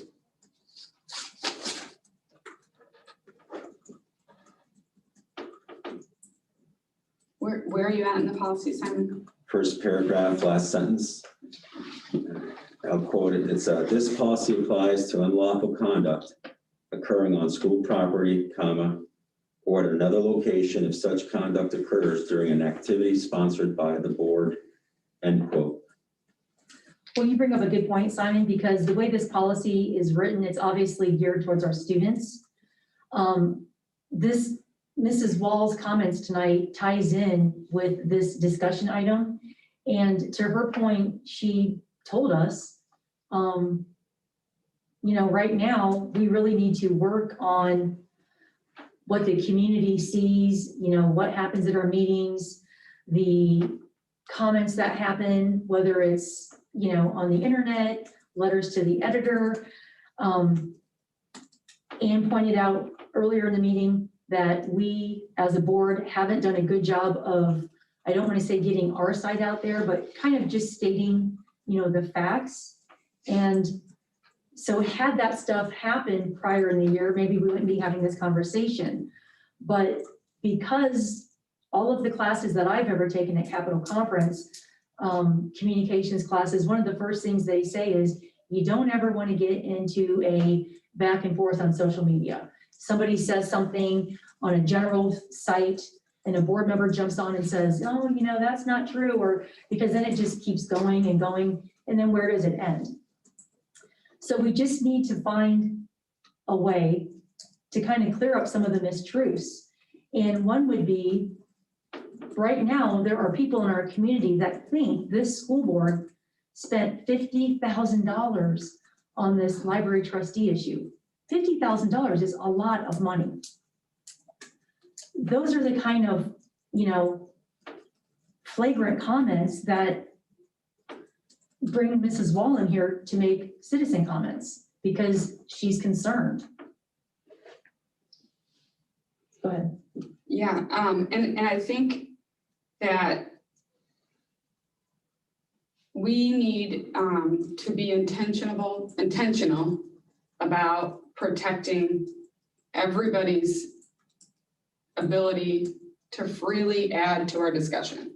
Whether or not I like what you're adding should not inhibit somebody from adding to our conversation. And I want people to feel safe and free to speak their voice, speak their opinion, and know that you have an opportunity and a space to do that without worrying about harassment and intimidation from some members in the community that sometimes it feels like just the repetitiveness and the almost exact wording in the emails, like they're doing it together as a means of intimidation. And correct. And I understand form letters, and I understand writing a letter in support. Like if you go to those like change.org websites and you sign a change.org position, it sends a change.org email on your behalf. I get that. This is outside of that. And it's also like, I think giving people a framework of respectful argument and respectful discourse. That doesn't mean we have to agree. We can always disagree. But how do we do that and maintain our community and maintain our focus and our efforts towards the school district and our students? Right, Because I think sometimes this just pulls us so far away from saying, we're here for students, Right, so because we do have a policy for our students, so I almost feel like, unfortunately, we have reached the point where the board needs to consider a policy for the board. Because as board members, when we feel intimidated, cyberstalked, cyberbullied, publicly humiliated, that's not a healthy discourse. That needs addressed. And when we have comments like the board spent $50,000 on an issue when it was, am I allowed to say the number? Yeah. I am. Yeah. Oh, yeah. Okay, so this public library trustee issue was $1,410. So we have the public, because of social media, thinking that the board spent $50,000 when it was in fact $1,410. That is a huge differential. It's not like somebody said 45,000 and it was 50. Somebody didn't say it was 2,000, it was 1,400. So We're not going to go ahead. Somebody just pulled a number out of the hat to stir the pot. Let's just be honest. You can't leave from I could say maybe someone saying 1,500 or 2,000. To go from $1,400 to $50,000 and say it in a declarative framework, not like, oh, I think or heard, to say they spent $50,000 on this issue. It's irresponsible. I'm not shy in wanting to call that out because I think it helps people down the road to think that there can be a call out. It's not teaching our youth to do their homework, to gather their facts, and to have opinions, but opine on credible information. And this whole process, I just hope that by having this dialogue today and talking about this moving forward, we can really elevate all of us to more meaningful dialogues if they go on the Facebook. And again, it goes back to my point. I believe we have a responsibility to communicate to the masses through our website or through the newspaper, Well, I thought this was more of a place where if you as a board member felt that you were being intentionally bullied or harassed in direct connection to your duties as a board member, that you would have some way to seek remedy. Well, right now we don't. Because right now we do not, no. And, but we're being attacked. I mean, when you start talking about somebody's home and the car they Right, drive. This is Right. just embarrassing. We're better than this. I'm not shy in calling it out. This is one reason I wanted to get on the board, because I'm going to say something. I want to say it really clear.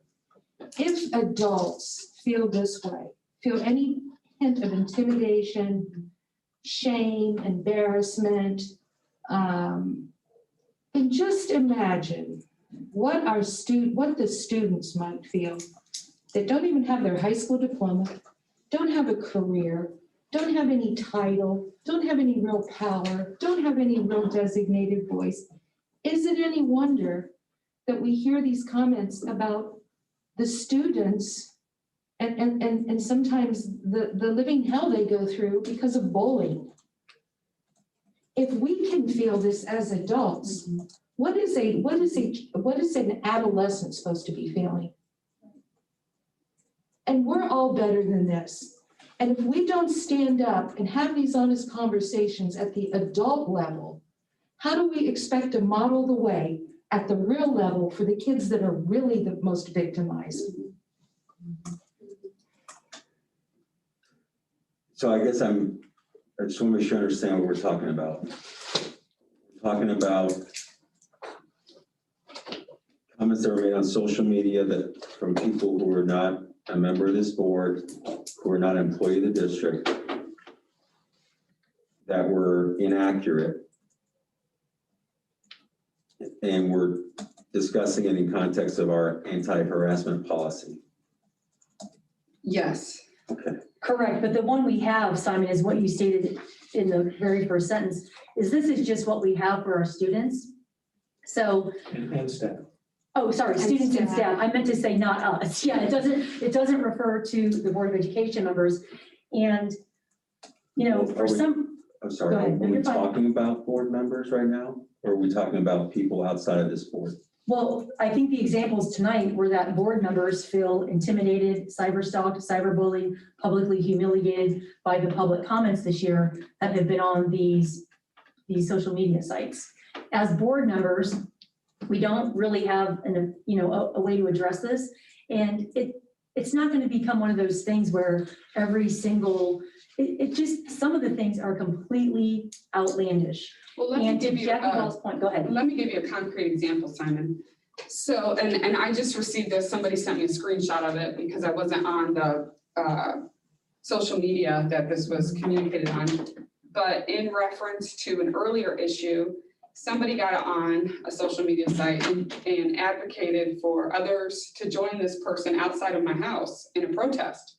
And this was planned to happen on the day of my father-in-law's viewing. And so, I'm sitting there trying to help my husband who's reeling from the loss of his father. And then I get this text that's a screenshot of somebody saying, yeah, let's go to her house and we'll all get outside of there and we'll show her what we really think. And that is in direct connection to my job here as a school board member, but it is deeply affecting my personal life outside. So yes, I could call the police and I could say, look, I've been alerted that somebody's trying to organize this at my house. We're trying to go to a viewing for my father-in-law. You know what, I could do that. Or I could take on the monetary cost of getting a lawyer and sending them the cease and desist lawyer and all, letter and all that. But my thought was, if this could happen to me, and I consider myself a pretty even keel person, I do try to honestly listen to everybody's voice here and give you guys all great weight. It is going to happen to future board members as well as other board members that are serving with me. And I don't want anybody to feel like they should now muzzle themselves or not bring their full voice with them because of things that might happen outside of here. And that shouldn't be okay for somebody to say that about me or about anybody here. And although I understand that happens, and anybody who throws their hat in the political arena, this is something that you could open yourself up to. I also think that we should have resources available to us if this is what's going to happen. And I don't know what that resource needs to be. Right. But it could definitely be like a phone call to Mr. Stefanik, and he allows me to access whatever resource that we determine would be appropriate. So I guess the way first I want to say unequivocally that people organizing outside your home, whether it was the difficult circumstances that your family was in or not, to me is ill-advised, is not the way you approach the political process. I think Tipp City is a great community. Oh, me too. And I think that the majority of our citizens understand that the time to make a protest and be heard is at the school board meetings, not necessarily at someone's house, but they have the freedom of speech and the freedom to organize, and we are elected officials of a public body. And so that subjects us to those types of things sometimes. And so again, not condoning that behavior, I think that's absolutely ridiculous. I was one of the first people to stand up and tell people to be more respectful at the last meeting. And so we can exchange ideas in different ways, I think. And if you want to, I will always support people's right to exercise their right to free speech. And so but you know, I think that we all also have to use common sense. But that being said, is that there always will be things on social media that are said that are inaccurate. There will always be things that are said in the press that are inaccurate. This is an issue with politics. As long as politics has occurred, I'm sure it's been an issue. Depending on where you are on the issue, is your perception changes. Then you have the game of telephone. You know, obviously we did not spend $50,000 as a board on this library issue, but people talk. Next thing you know, it's like, well, they spent $40,000 on year more. It turns into the library board, turns into, you know, Lady Gaga is coming over next Wednesday. And then that's an extreme, ridiculous example, but that's what happens in the game of telephone. So, and then that will be, maybe Lady Gaga will come, but so. You get that in the minutes. Yeah. But I guess what I'm saying is that that's, from my perspective, is that that's part of the burden of being an elected official. And unless it's an issue of safety, and if it is, then that's an issue I think we call the police.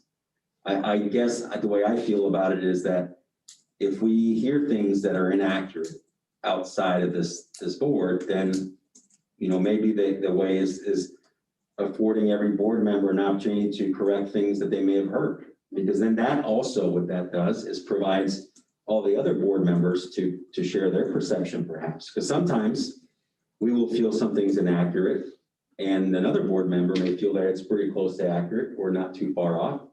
And so by allowing us to have that discussion in a public forum and as an agenda items allows us to address any issues that we hear in the social media, allows us to share a different perspective if it's different, or allows us to support each other. Like I support what you're saying is, I don't feel it's particularly appropriate to pick it outside of a board person's home. I don't think it's appropriate to call out where they live or the car they drive. I think that invites people that may not have common sense or may be unstable to do something extreme.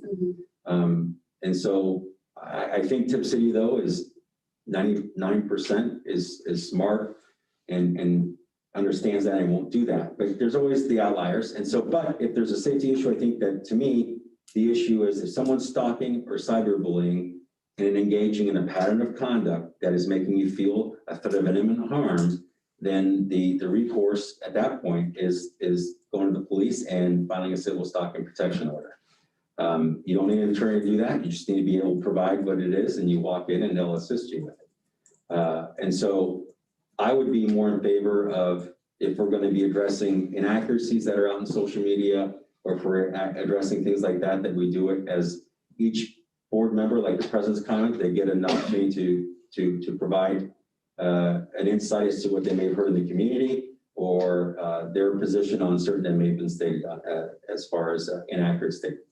Okay, I'd like to say, because I'm really so passionate about this, and I really agree with much of what Mr. Patrick said because of the First Amendment right now. But even addressing it now, we don't know how many people are going to watch this. And it's not penetrating. We need to come out with accurate, credible information quick and early on and in different forms, including the local newspaper, including the school site. You know, the misinformation, we would be the only school district in the state of Ohio that if we interviewed library trustees, which is completely false. We know that to be false. We looked at the Shaker Heights policy. They interviewed select. We spent $50,000 on this issue. We know that to be false. It was $1,400. You know, they want to take over the library. Nobody wanted to take over the library. They want to censor books. Nobody wanted to censor books. all of this just mushroomed into stuff and incited so much passion that passion in essence started shutting down freedom of speech on our end, started shutting down exchange of ideas. It started shutting down exchange of credible information. And we sat here and took it, and I'm very disappointed. I'm not hiding that. We failed the public, in my opinion, as much because we did not counter with credible, accurate information in a timely fashion. And to me, that's the way you start setting the tone and climate in a culture. And you just don't let these renegade statements and feelings just take off, which is what happened. So Simon, what happened to Corinne actually happened to me as well. So I did go to the Tipp City Police Department, as you mentioned would be the next step. I didn't, your third item, the civil, I didn't, whatever that part was, I didn't do that. But here's the issue. When there becomes a pattern of behavior by the same, whether it's the same 6 people, the same 12, the same 24, I don't care if it's one person. And that pattern of behavior is because of our job as a Board of Education member, and because people don't like what we're doing, then it becomes intimidation, public humiliation, cyberbullying. At the end of the day, I can handle all that because I'm a publicly elected official. People can say what they want about me. In fact, they do quite frequently, but it harms the community. We are here to educate students. We need new educational facilities. The 5 of us all know that. Mm-hmm. So this continued pattern on social media, at the end of the day, it harms the students who, to Jackie Wall's point, we're not going to be able to pass a levy because of this Cyberbullying. And because how are of, we gonna get good people to wanna run right? again for these seats? Right, because If anybody that's in a seat is gonna get chewed up and spit out by 20 people on a regular basis, who would volunteer for that? Right, it's a lot to handle. So are you saying that we should be explore accountability? If somebody's on social media, not questioning, not saying I Right. think, does anybody know, but making these declarative statements, that board spent $50,000 on the library issue. Should there be accountability for that, Ms.? Well, that's my whole thing, is there's a difference between freedom of speech and bullying, intimidation, and, threat of violence and, all these types of things. That's not for me to decide. To me, my way of handling it would be, let's get a cyberbullying attorney and let them handle it. And then that's what they do, right? They do this for a living. I don't do this for a living. I don't know the difference between freedom of speech versus, a pattern of cyberbullying. I don't. So I don't want to get in on all that. This is something that has happened directly because of our job. And the only reason I care is the negative impact on the community and the staff and students. Because we're here for, we all agree we need new facilities. And this is not going to help us get new facilities. So those are my thoughts. Has a district ever engaged a cyberbully attorney before? Well, this year is a first for all of this. And ironically, in my president comments, I mentioned one of our positives that we did was we added the additional 12 work sessions. Prior boards had 2 work sessions a year or a quarterly work session. Due to the pandemic, in the past, work sessions were never recorded, but this year they were. So I think it was a perfect storm of, we've had 12 more, opportunities where we had recorded meetings, and then it was more material for people to More exposure. attack. Right, right. This is my 5th year on the board. I've never seen anything like this. And I just think it was a perfect storm. I don't know how else to say it. I just want to stress that as public officials, we are subject to criticism. Mhm. We are going to have things said about us that are factually inaccurate, but because we're a public official, different rules apply to us. And I feel that engaging an attorney is not going to change or prevent any of what's occurring. That's just part of the political process. That's part of people's free speech. If they're threatening your safety or acting in ways that creates a threat of imminent harm, that's different. But people organizing, people posting with false information about what's occurring on social media, that is an issue as long as time, and there's nothing we're going to be able to do, and nor should we, to stop it. It's just part of what happens in politics. I think that we just need to do what we feel our conscience dictates and continue to come to meetings. And if we see something that we have an issue with, then talk about it at the meeting. But I am personally not in favor of spending district resources trying to go after members of the public who are posting things that are inaccurate on social media or advocating for people to protest, because I feel that, one, that's their right, and two, I feel that it's not a good use of our funds, and three, I feel it's going to be a losing proposition. Are you in favor of press releases to disseminate accurate information? I'm not. And the reason I'm not in favor of press releases is because who decides what's in the press release? Who decides what's appropriate, what's accurate, or the perception? And I think that that's what our meetings are for. And I understand that a press release is released and it goes into the public, and it might be useful for someone, but the same thing as our meetings being watched or our minutes being read goes for those. And so the press watches our meetings, they report on our meetings, they report on issues that they find newsworthy. And so if there's issues that should be brought to light, then that's fine. And if any board member here can make a public statement, you can do it. You just have to say that my views do not necessarily reflect the views of the school district, the administration, or the other board members, and you say what you think. Right. We don't need to do a press release coming from the school district. Well, I do think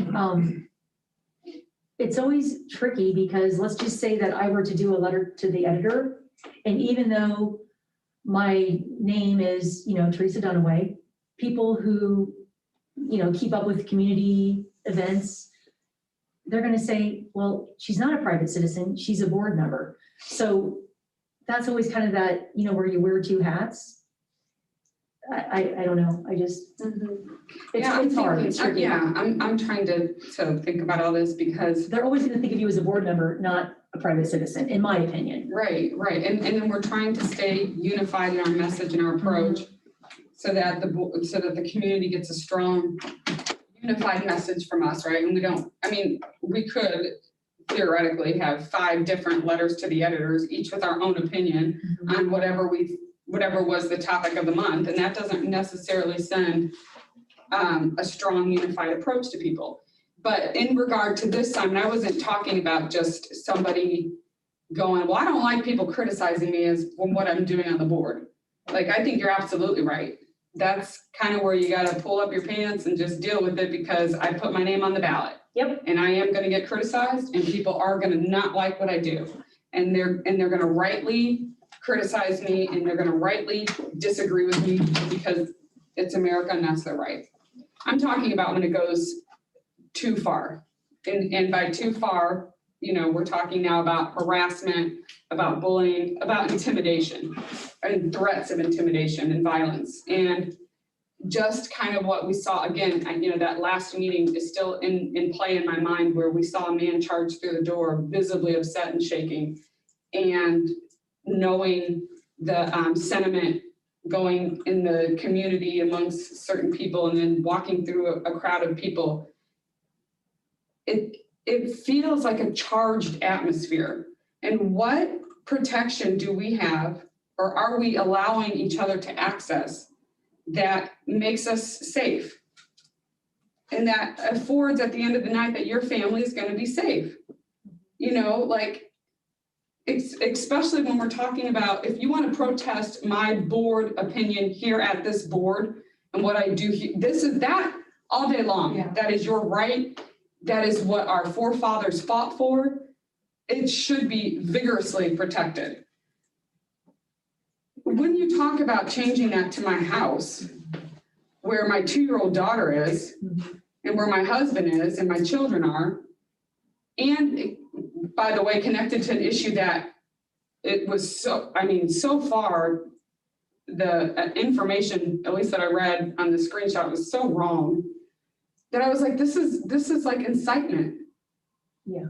Using lies. And there has to be a mechanism available to us. And I'm not saying that anytime I get mad that somebody says something about me, I'm gonna be calling Mr. Stefanik.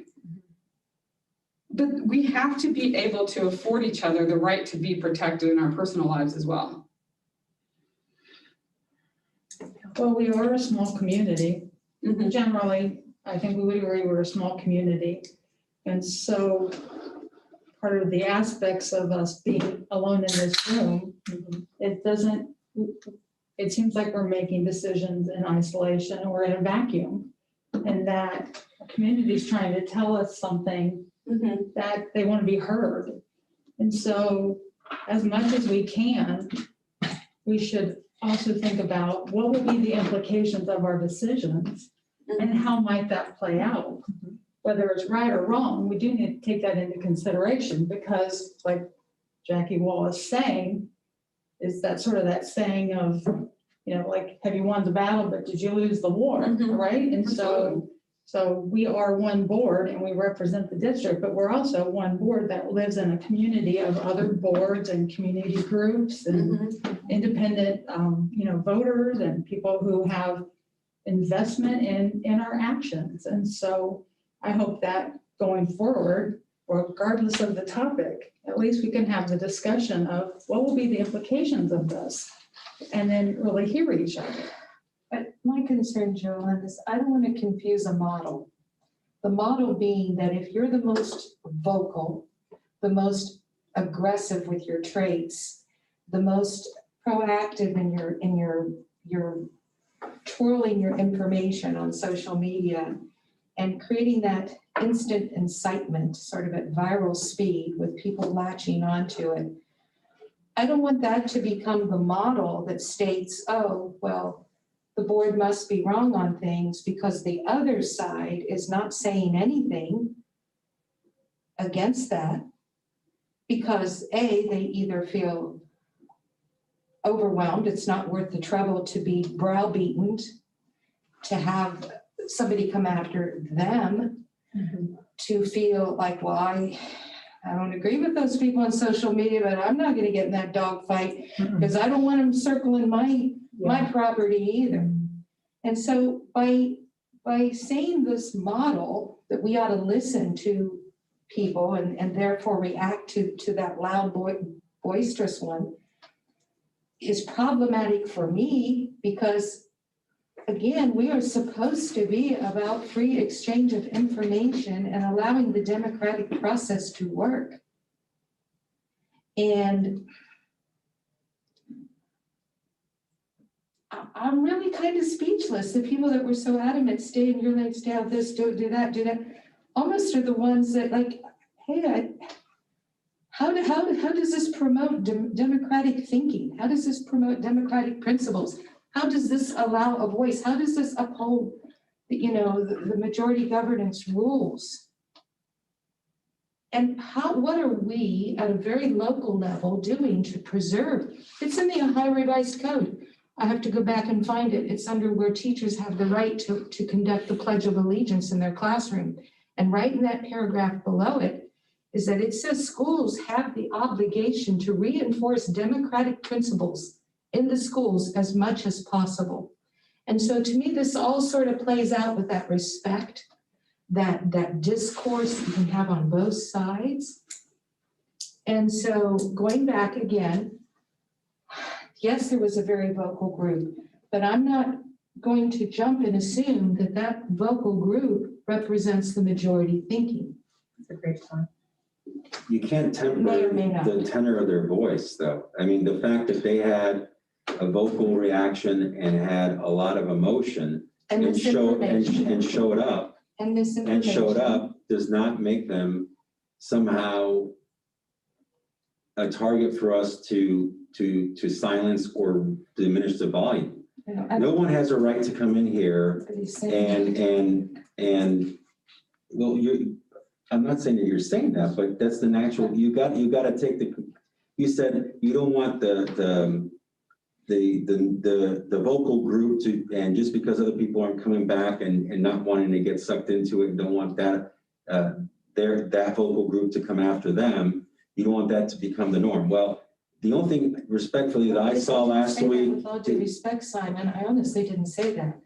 I said I would not buy that as the model, that therefore we assume they speak for the majority. Then I apologize, I withdraw my comments. I'll say something that, and here's what I'm saying, is that respectfully last week, my perception of what occurred is different than this board, some members of this board. What I saw is a group of people who were concerned about the libraries peacefully gather outside and protest. In a protest, you're gonna have chants, you're gonna have yells. I saw people make a call to arms, quote unquote, not in a literal sense, but in a figurative sense, to mobilize a group of people who may be interested in issues related to the library to be heard and to let the board know of their feelings. I saw two members of the library board act inappropriately in interrupting a meeting. I did not see anybody barge through the door in a way that I felt was threatening. What I saw, and I'm not diminishing your feelings, Corinne. Okay. My perception of the issue was you've got someone who was invited there. They're waiting they think they've been invited to be heard, and they're sitting on the outside of a meeting, not knowing if they're coming in. They're getting worked up because of what they're reading. And that's why I took so much time, and I jumped into clarification, is that this is why we're here. And I wanted to make sure everybody understood that, to try to calm everything down.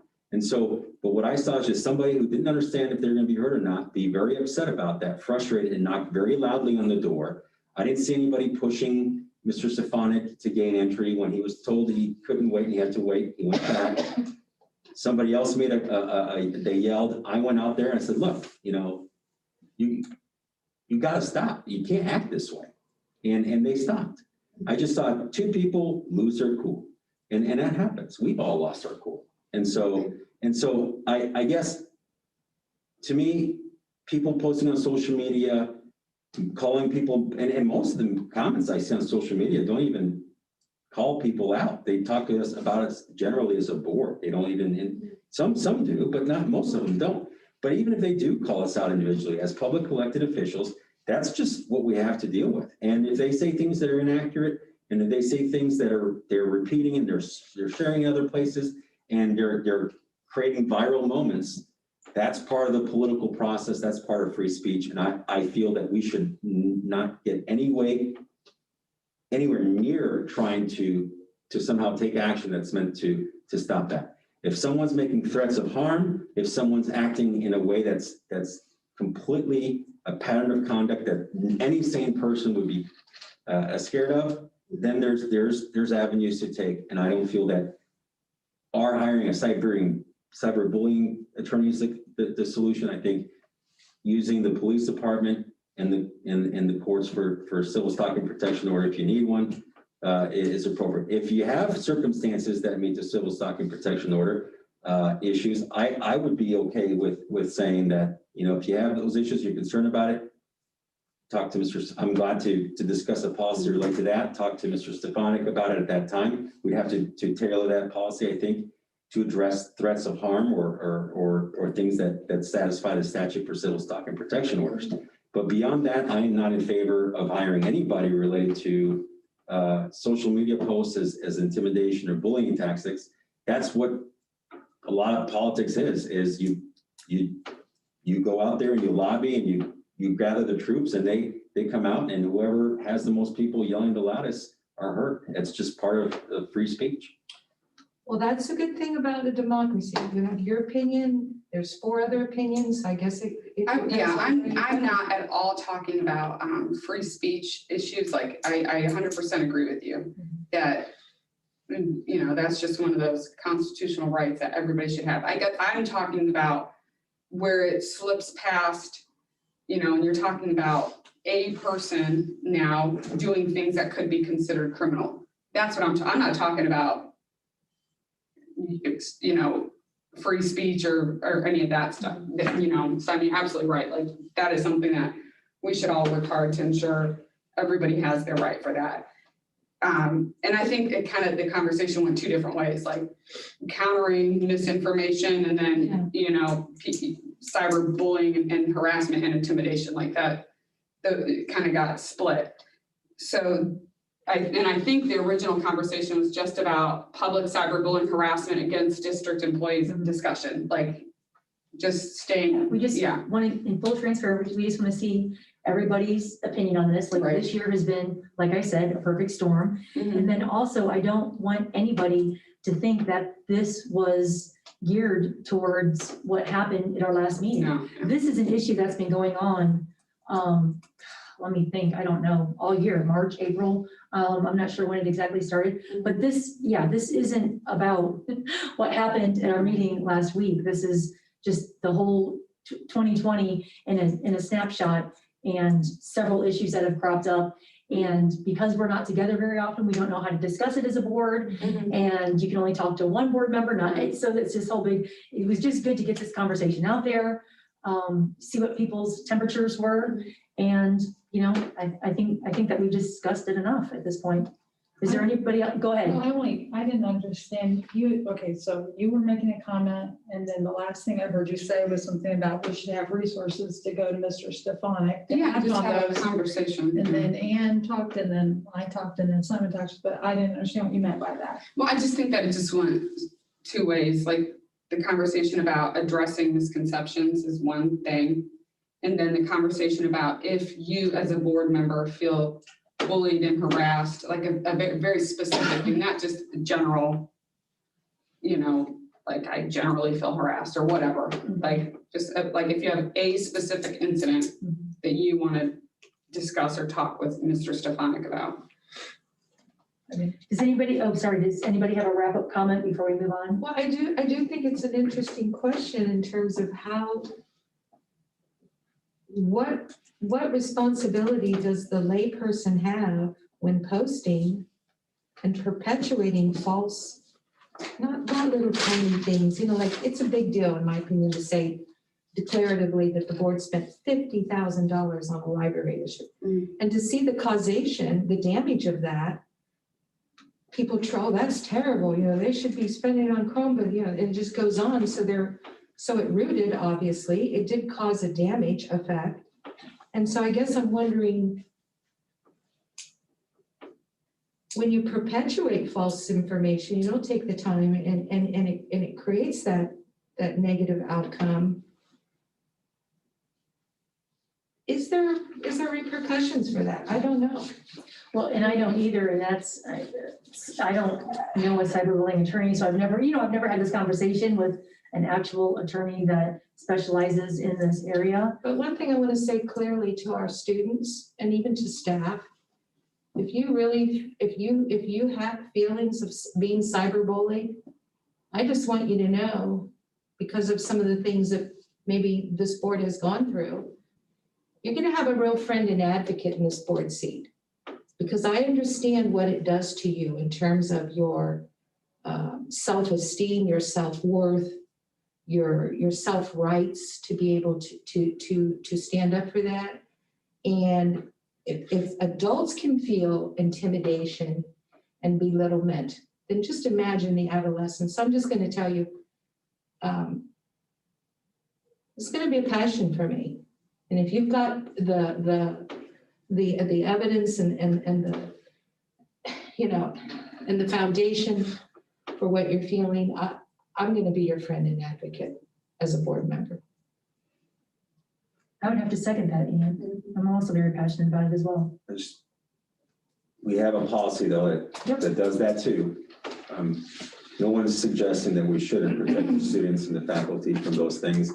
My point of clarification at the very beginning is how, one, you know, how our board would have any authority to stop social media posts. Two, if there is a legal avenue to try to limit things that are being said or clarifying them, you know, I articulated my feelings on that. But as far as harassment within the school, related to school activities that are sponsored by this board, our policy is very clear. It should never, ever occur. I think that what you indicated related to your physical safety and threats is a very different issue. I agree with you that things kind of got sidetracked there. I'm not sure. Yeah. And so, but, you know, to me, physical safety is, everybody needs to be safe. And you should never be, no one should ever threaten to harm you. And then on the statement side and misinformation, I think I've addressed that as well, but I think that's like a third issue. Well, the thing about cyberbullying, from what I've been reading, it's not only about your physical safety, it's also getting to an elevated level of your psychological safety. And I know there's not a lot of court cases where we're they're wrestling with this. They haven't kept up with the technology of this. The laws haven't kept up, but it's not only physical safety. In fact, a lot of the suicidal ideations are not because of their threat from physical safety. It's what's been done to them psychologically. Okay, sorry. I would like to say one thing is that I saw in the newspaper and some things on social media, instead of us worrying so much about how to control what other people's comments are, I think we have an obligation that when information that we say in this meeting is incorrect, that we own if it's incorrect and then correct it. And so I saw a lot of efforts to put information out there based on statements that were said in this room. And that to me is what would build credibility and trust, not only among each other in this room, but also in our community to recognize, okay, we made a statement, we did not understand the parameters of this statement, let us correct it and move forward. And there were statements made in this room about, in this case, I'm talking only about in the library incident, because that's the most current one, but there have been statements that were said that were not true about our role or our responsibilities. And there were also interpretations of what our role and our obligation was. And so as long as we can say, it is my interpretation of what I think the word, means, or what I think the interpretation of what a lawyer tells us, some of that we need to acknowledge and own that we don't have anything to do over the budget of the library per se. We don't have anything to, I just think we need to own that information, and then that will go a long way to get information out there. And communicate it. And right now, we don't have a way to do that, right? Because you have to communicate back to the public. right, and that's what we're trying. That went back to one of our original comments. Is in January we need to decide how do we do that? You can't have one or two board members speaking for the whole board, and then do all these comments get approved, but by each of us at every meeting. So we all agree that needs to happen. It's just, legally, how do we do that without having a meeting every 3 days? We need press releases. Well, yeah, right. Well, I sort of thought that was the whole purpose of having the library representatives come. And I don't want to make this about the library and about that incident in isolation. That is the most recent one. But I do acknowledge that people are frustrated because we were making comments in here that were not necessarily accurate. And we had resources to get accurate information through those representatives, in my opinion. Any other comments on cyberbullying? So what did we accomplish by this discussion? It was just a conversation to talk about if you are a board member and you feel like not a general sense, like that's why the library thing kind of got. This isn't freedom of speech. This is not freedom of speech. No. This is a specific, you feel bullied, harassed, intimidated by one specific person, what you can do as a board member. Like, you know what I mean? Like, if you read our policy and you feel like that applies to you, you've been, as Ms. Dunaway was listing those qualifications of intimidation, bullying, harassment, what can you do? And I think that conversation, Simon was saying, you always have your right to go to the police department and talk with them. And I was also saying you could pick up the phone and talk to Mr. Stefanik about how you feel, what's going on with it. You know, just, But that harassment is not occurring necessarily On school grounds. on school And grounds that's or why with the- school equipment. So- Correct, and that's why the policy 1660 doesn't really apply to board members. And that was kind of how this conversation got So we started. have a gap left. Well, Where I does just that want to fall? clarify my Sure. comments here is that I didn't say that we can go to Mr. Stefanik and say, I'm in favor of discussing a potential policy related to if the physical harm is threatened or something like that, and nearly tailoring a policy related to that, because if you're feeling like you've got a threat of imminent harm, you need to be able to act quickly. But I would want that policy to be discussed, very nearly tailored. I'm not saying that I feel that any board member at this point has the ability to do that. That's not my opinion. The other thing I would say is that this policy only applies to things that happen on school grounds or at a board activity. It does apply to board members in that context. Like, we cannot cyberbully each other or anybody in the community, and we cannot bully or harass teachers or anything else like that.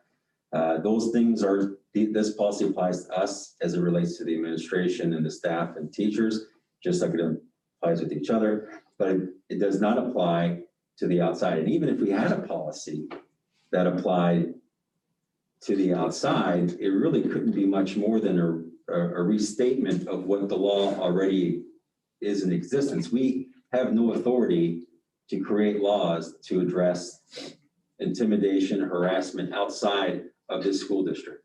We don't have that authority. And so that's why I'm saying is if you have issues, this is not the proper venue. This is not beyond maybe having a mechanism in place where if you feel like you're under a threat of imminent harm, that you can go and get resources related to civil protection orders and things like that. But I just want to make sure that we all understand that we really have zero authority to do anything related to that outside of the school district.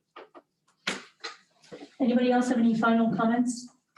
I was just going to make an offer. Oh, sure. You know, to the community as an educational piece. Mhm. First of all, when it's been mentioned in here that, you know, folks got frustrated, folks got angry, you know, in this most recent situation, but in a couple others that we've had. And in my opinion, when you're that angry or you're that over frustrated, you're not going to be effective in solving any problems. And so everybody has to get to, you know, a level spot so that they can actually participate in brainstorming, problem solving, troubleshooting, you know, whatever you want to call it. To that end, to the community, social media, as we mentioned here, social media is what it is. And people define its uses, you know, very personally, and they use it whatever. For the school district, social media is not seen as a problem-solving tool. So if you have a concern and you want it to be addressed, we have a staff here at the district office, and each individual building has staff members in their front offices that are willing to help.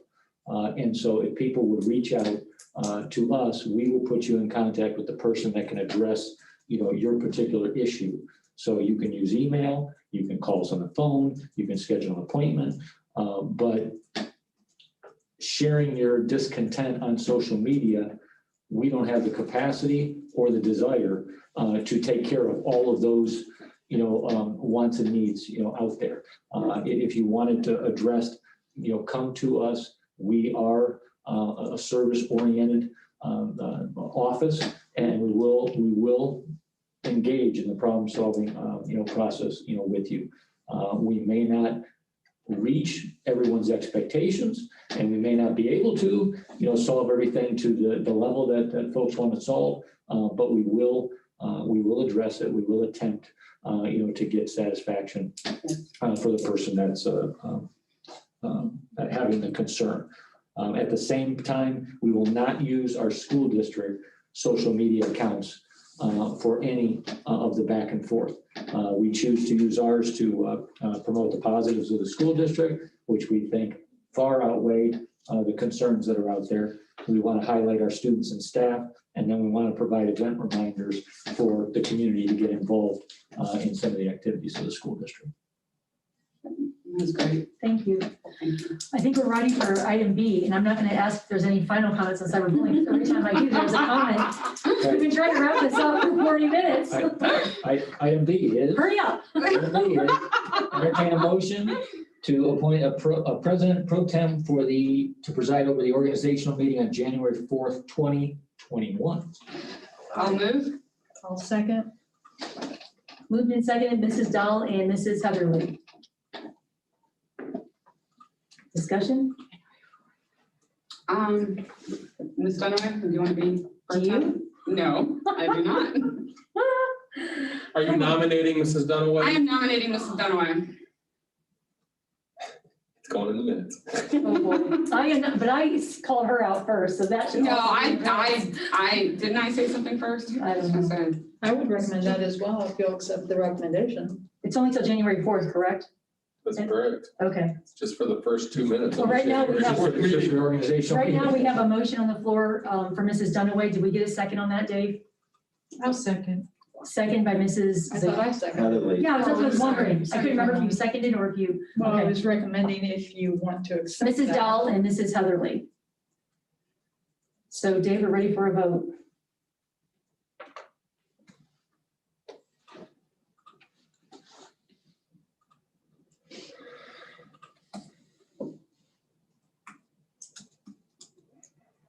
Changing this to where, It's January 4th, is that correct? Correct. that is correct. First Monday, January. 6 o'clock. Yeah, I think it's 6 o'clock, yeah. The first day back. Yeah, I can't imagine that it wouldn't be 6 o'clock. It normally is. Dahl, Yes. Heatherly, Yes. Dunaway, Yes, Patrick, Yes. Zakor. Yes. motion carries. And you put that on my. Okay. Item 10C, looking for a motion for the approval of the following Tipp City Library Board of Trustee nomination, Elaine Stepkovich, for a 7-year term from 2021 to 2027. That would be her second term. We need a motion in a second. Can you please give me one moment? Oh, The sorry. system I was typing the meeting on my lost phone and I the was. previous one. Does anyone recall, well, I can get it after the meeting, it's all right.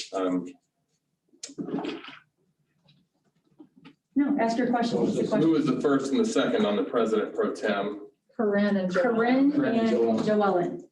Well, that was who nominated, Yeah, but who did the first and the second to go into that discussion? Corinne and Joe. Oh. I believe it was the same. I think it was Dahl and Heatherly. All righty, we'll put Yeah, it down that's and we'll fix it if it's wrong. Pretty sure. That's how I recall it. That's probably correct, Dave. I would just go with what they said. All righty, that time it let me out. All right, so did we read that motion all the Yes. way through? Yes, Did we have a first and a second on that? I'm so sorry. I can't remember, I Mr. think Stefani. you said wait. Yeah, start all over. Okay. Start all over because the computer was. Okay. Looking for a motion for the approval of the following Tipp City Library Board of Trustee nomination, Elaine Stepkovich, for a 7-year term from 2021 to 2027, and this would be her second term on the board. So moved. Second. Moved and seconded by Patry and Zakor. Is there any discussion? I just have one item to add. It was nice when Mr. Wendo came in. At the very end, he kind of gave us all of the accomplishments that Elaine did in 7 years, which I thought were, I mean, wow, that was a lot of stuff. She was on a lot of very important committees, from HVAC to the new entrance. The list goes on and on. After 7 years, you get a pretty big list of accomplishments. My only concern was the lack of, I'll just say, communication to the community regarding this position. Yeah. And that is, I feel like this whole library conversation has kind of gone off the rails because, people are emotional, they're passionate. And to me, this was strictly policy and procedure. This is what the library website says. This is what we did. It either matches up or it doesn't. So in the year of COVID, where people weren't, going out and about as much, they were trying to socially distance. in my own opinion, just one person, to me, this would have been a great year to put it in the paper, because even though people couldn't go out, they were probably still reading the paper. And of course, putting something on the bulletin at the library is, very effective, because people going to the library are what? Going to be passionate about being in the I completely understand that. To me, the missing piece was, by not advertising in the paper, a lot of people didn't know that there was a chance to serve on the public library trustees. It has nothing to do with Elaine or her qualifications. I mean, obviously, she is a complete rock star. There's no contention on that. To me, the only thing weighing on my mind is, was it fair and equal governance to the entire community? That's all this is for me. Very simple. Any other comments? Question, if the appointment is made, then who's going to be communicating this to the library? Well, we have that swearing in ceremony in We're just gonna January. let them know that it was approved tonight. Yes, what's going to be the process to send that formal approval? Well, shouldn't I send it to Linda, right? Yes. Yeah, I feel like I should send it to Linda. Okay, Yeah. okay, just so we're cataloging that. Maybe we should add that too in our policy, What, that piece. President to president to be approved. yeah, we'll have a lot of things that look at the policy, but yeah. My suggestion would be have the superintendent, because of the institutional memory, might be a little bit longer lived than positional. Believe it or not, we both have 3 years left, Mark. Our terms expire at the same time. Everybody can leave whenever they Right? want. I mean, Nobody's Simon, he had a 3-year contract, and I'm here for 3 more. Actually, you, Ann, and I are gonna be here longer than his original contract term, but I see your point. Not to minimize this part of Absolutely. the conversation, the motion is about approving Elaine. Yeah, Yes. And that's what we should I probably just know. need to vote on. I agree. Right, well, Well, I wanted to Not have a to minimize discussion with anyone's that. input. I get it, Joe. okay, so that was Ann's discussion item. We have a motion in a second. Is there any other discussion other than my comment and Ann's?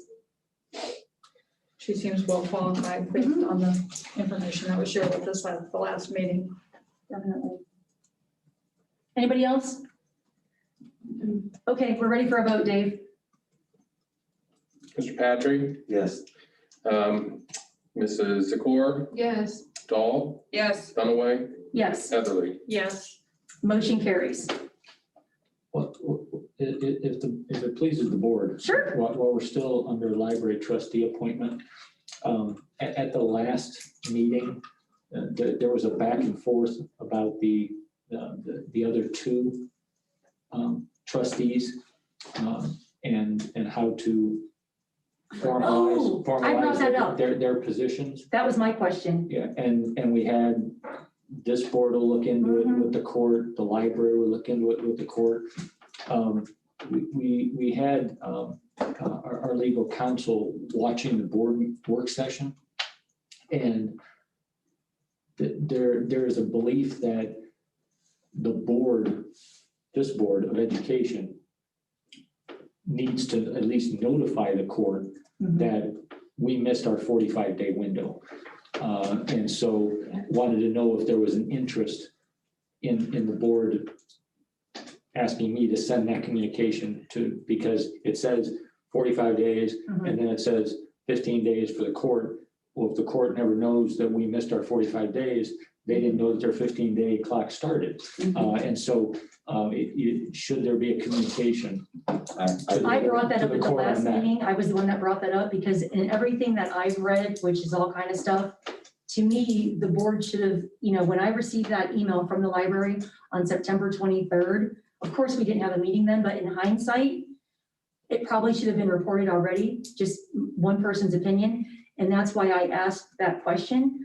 I think that this board absolutely positively, it's not on the library, it's on us. And we need to reach out to the municipal, Miami County Municipal Court. Probate court. Probate court. Yeah, I don't think it's the library's job. I think it's ours. It's long gone for those 2 seats. and whatever happens, happens, you know, but Well, and that's. legally, it's our That's the thing, responsibility. if we notify the court, then the court takes over the process and they just do Yeah. what they do. And then this board doesn't have to worry about the Yeah. past anymore. We can work on the policy and move forward. And I don't want any kind of legal ramifications where it comes back where we were supposed to report it and we didn't. I wanted to make sure I was reading the policies correctly, which is why I asked. But it's my belief that we absolutely positively, if we don't do it now, it should have already been done. And it's on us. So who's doing it? Looking at Well, is that how everybody read I the mean, as I said, policy? should there be a motion so that the board gives me directive on what I Yeah. should do? Right. Yeah. I think it's our job to report it. I do too. Yeah. Yeah. Does anybody else feel like it's the board's responsibility to report that since we missed the? Well, to clarify, Sure. when the two board representatives were here, they said that they would do that. And then they left, Mhm. and then we had conversation, and then you brought up, you thought it was our responsibility. So they were already gone. Mhm. So there's an example again of where we made decisions that sort of changed what they left under the impression of. Mhm. I'm not trying to blame anyone, I'm just saying there's another example of how we need to talk with the resources that were right here in front of us is one thing, but the other thing is it also then changed based on when they left, because they left with the impression that they were to do that. And then we continue to have conversation. And so, just like this previous question then, do we need a motion to have him notify the courts? And if we are going to do that, who's going to tell the library board, who I suspect there's probably members watching? Mhm. Somebody's got to communicate to them that we're going to take that official action. Mhm. And is that something we should ask them, or should we just tell them? I appreciate your question. You know, we want to work with the library. I think that's obvious by what happened tonight with this position. You know, we don't want this to turn into a he said, she said. Of course. This current board inherited this situation. People keep saying it's been this way for 100 years. That doesn't mean it's right. That just means that there were things that should have been addressed and weren't. And we're the 5 people that get to address it, right? I want to have an awesome relationship with the Tipp City Public Library. There are a lot of things they do that, you know, are amazing. And we have, you know, they come to this high school and, you know, they work with us on curriculum, what books, what classes, and we have a great relationship with them. In this particular instance, the way I see it is I'm the Tipp City Board of Education, and the policy that we've been discussing for the last 2 months, my obligation has to be to protect the Board of Education. And if by not reporting this to the probate court, if that's going to legally come back on us, the library, you know, can't be mad at us for something we're just trying to correct. And I'm, you know, I don't know. Suggested no. No, I'm just Okay. saying, again, if we're gonna report it, we're going to make a motion then to Yeah, direct him to report it. Absolutely. Should we tell the library? Yeah, so Just- last time we talked about this, we were in this meeting and the statute wasn't very clear as to the notification obligation if one exists. And so I suggested that, well, if we're delinquent in our obligation to appoint beyond the 15 or 14 days the probate court's provided in the statute, there's probably something out there. We can let the library board try to figure it out and then we'll circle back. Our legal counsel, though, was watching the meeting and has now communicated to us that we likely have a fiduciary obligation to notify the court. Based on that, I think that we have to act. I would be in favor of having a motion entertained by this board that we move to notify the probate court, as well as allow Mr. Stefanik to notify the library board I'll second. that the attorney for the school board was watching the meeting, has relayed to us we have an obligation. We have to act. We have acted. We apologize that we didn't get a chance to discuss this with you in advance, but this Right. was a meeting of our board. We had to take the action at the meeting, so there wouldn't be any further delinquent of our obligation, and we look forward to working together in the future. I did reach out to the executive director and let her know that I'd like to meet with the board related to the policy to get their input back and that we would do it in future work sessions. And obviously, that's subject to review of this board at a work session as well as our council. So Simon, if you're officially going to make the motion, I will officially second, motion and second. And I just want to add a clarifying comment, Yes, ma'am. John, I don't think that we knew we were gonna do this until just now. I don't think that they left and then we all said, hey, we should do it. Right. I don't think There that's was the way a it happened. conversation after they left. Yeah, Because but Teresa said, I mean, I it was brought a it good up. point. I She did. I said, brought it I get up. what you're Right. saying. It was a good point, but they had already left. And I didn't do that intentionally. I mean. No, I'm Right. just not saying that you did. I'm just But I don't saying. want, but I also don't want the library board to think that we had it in the works after they left. Like I really, No. I think it'll be clear from this meeting. I think that going back is probably moot at this point. Right. So I would move that we notify the probate court and allow Mr. Stefanik to explain the circumstances as to why we have to do that. Yeah, and I'll second. So Mr. Stefanik, getting back to our earlier discussion with Ann, then you would be the one to reach out to Linda Parsons. Okay. So we have a motion and a second. Is there any further discussion on Mr. Stefanik reaching out to Miami County Probate Court? Can I read this motion? Absolutely, go for it. It states approval of the board to direct Mr. Stefanik to contact the Miami County Probate Court to inform the court that the school board did not appoint the 2019 and 2020 library trustee nominees within the 45-day window as required per ORC 3375-15, and to also notify the library board of trustees the reason this was done. Was it 2019 or was it 2017? It was the 2019 and the 2020, Okay, yes, because we currently just approved the 2021. okay. And I have those names if you need them. If not, don't worry, it's up to you. Also for Mr. Stefanik to notify the library board of trustees the reason this was done. If anybody wants to help me clean up that last few words there. I think Read it again, Or read how it this again. I'm transpired. good with it the way it is. Okay. Yeah. One more time for my English. One more time. Approval of the board to direct Mr. Stefanik to contact the Miami County Probate Court to inform the court that the school board did not appoint the 2019 and 2020 library trustee nominees within the 45-day window as required per ORC 3375.15. And also for Mr. Stefanik to notify the library board of trustees the reason this was done. I think it's perfect. Okay, and I have down Mr. Motion and Patry as second, the first. Patry and Dunaway. Dunaway is the second. Just one more, just point of clarification. Go right. That implicit in that is Mr. Stefanik's ability to reach out to our council to prepare the form in which that notice is provided. Mr. Stefanik, I don't think it needs to be added to the motion. got it. It's just, he's got the right to Mr. do that. Stefanik, I feel just free want to to reach out remind, to our legal counsel. Helen can prepare the notice. Unless you can do it yourself. Do you think you can do it yourself, Mr. Stefanik, in your spare time? I believe Time? I can do it. But Okay, if you can, If the attorney can help me, that would be great. I think so. I just I want to think make you sure. have enough on your plate. Let's let legal counsel do that. All right, Patry, Yes. Dunaway, Yes. Dahl, yes, Heatherly, Yes. Zakor. Yes. Oh, motion carries. All right. Item D. Item D, policies and guidelines. Looking for a motion to approve the new revised deleted policies and guidelines as presented in the December 8th, 2020 board meeting with one exception. With the exception of, just for this meeting, policy, the recommended policy 1520. Let me write that down.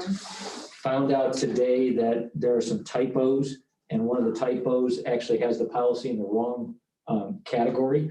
That the policy is, I believe, is supposed to be in the revised category, but on the top of the actual policy, it says reject the policy. And it has to do with employment of administrators, so I'm kind of like partial to that one. Is that a Neola mistake or a typo? You know what I'm saying? It's a Neola mistake. That's what I And thought. so I will call our Neola You need to call representative. Norm. Yeah, I will. And call We need to Neola get a representative. savings on that. Right. We, bonus points, something. So I'm sorry, Mr. Stefanik, what is about PO 1520? Was there a misspell? Yeah, well, on the summary document of the whole packet, Uh-huh. it says the policy is a revised policy.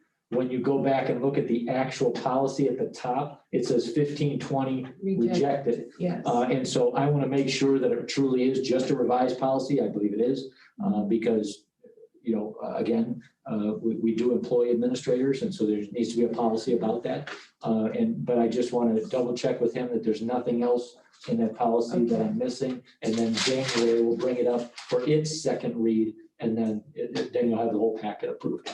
If you approve the rest of the packet tonight. So you removed a policy. Just, yeah, policy 1520, employment of administrators. to clarify typos in the policy.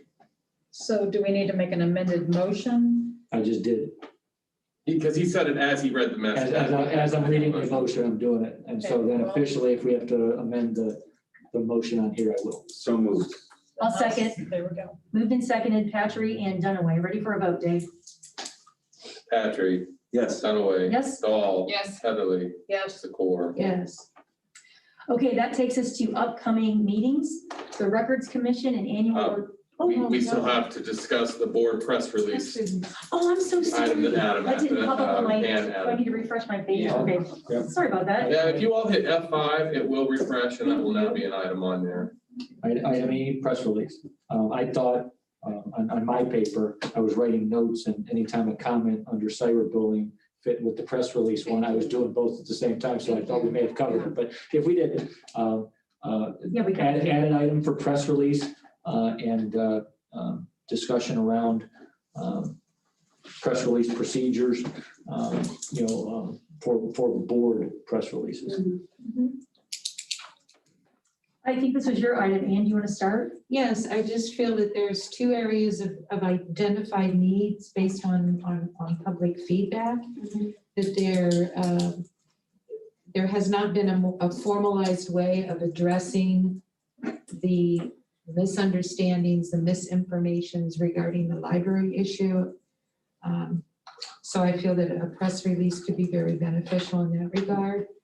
And then the second area being, gosh, what was it? Oh, it's coming up. I feel that the public is demanding to know, what has this board done in 2020?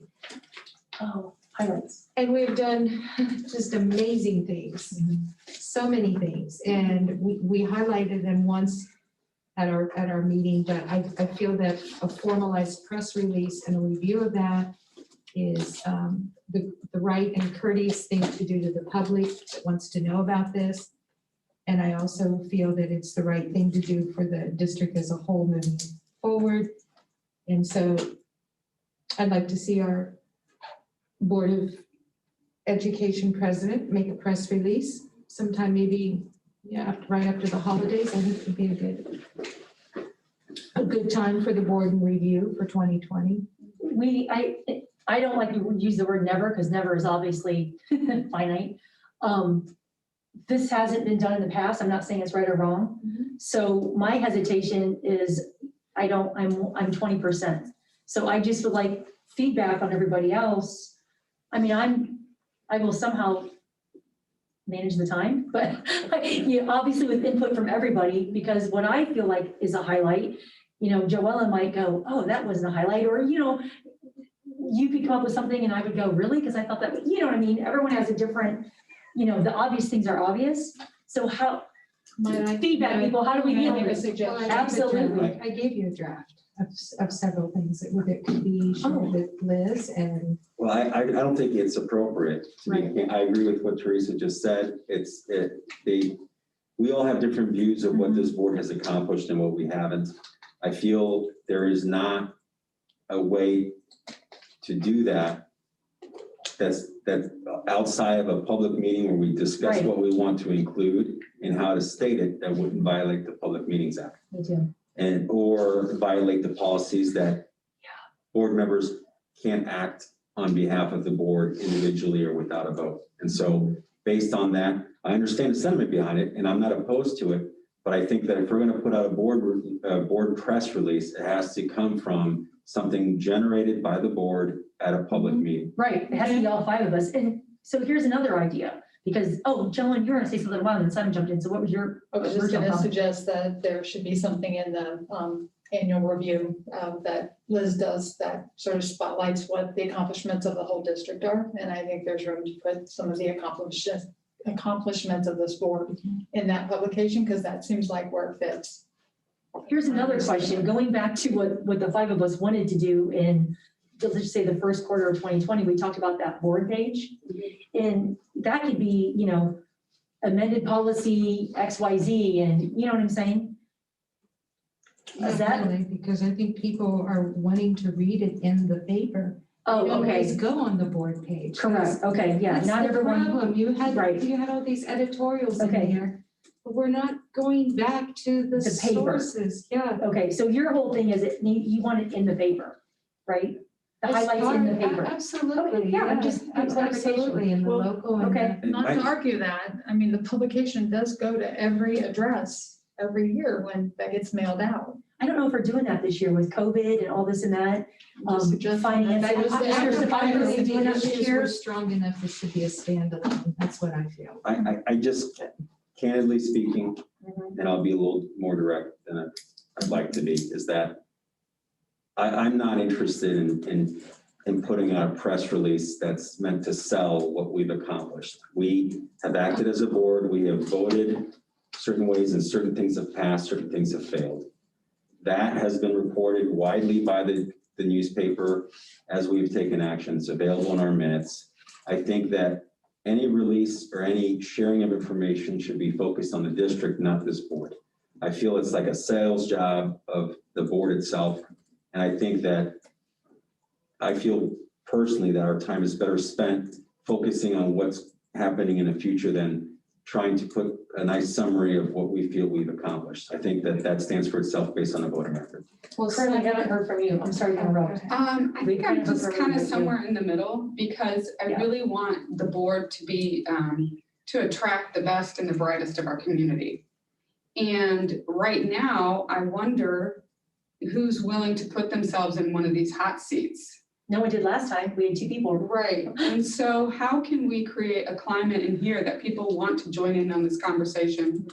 That we can get, the best our community has to offer at this table and interested in this table. And I think the answer maybe lies somewhere in between. The work that Liz does, could that be transferred into a single, I know the city of Troy used to have like Troy City Schools highlight in the Troy Daily News. I don't get that paper anymore. I don't know if they still do it. And I know that their superintendent used to do education opinion articles. And then he went to the ESCN. I'm not sure if he still does that as well. Tom Dunn? Yeah, does he do that still? He's a Yeah. rock star. So I think there are ways to communicate and respectful.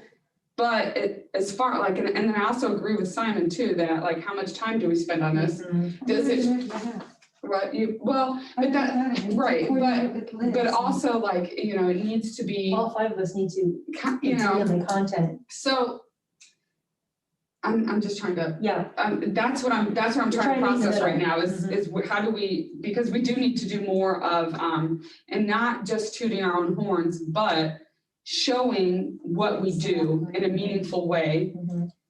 that doesn't just toot our own horns and come in and because that's put off too, but also invites more people that want to be involved in this conversation to this table.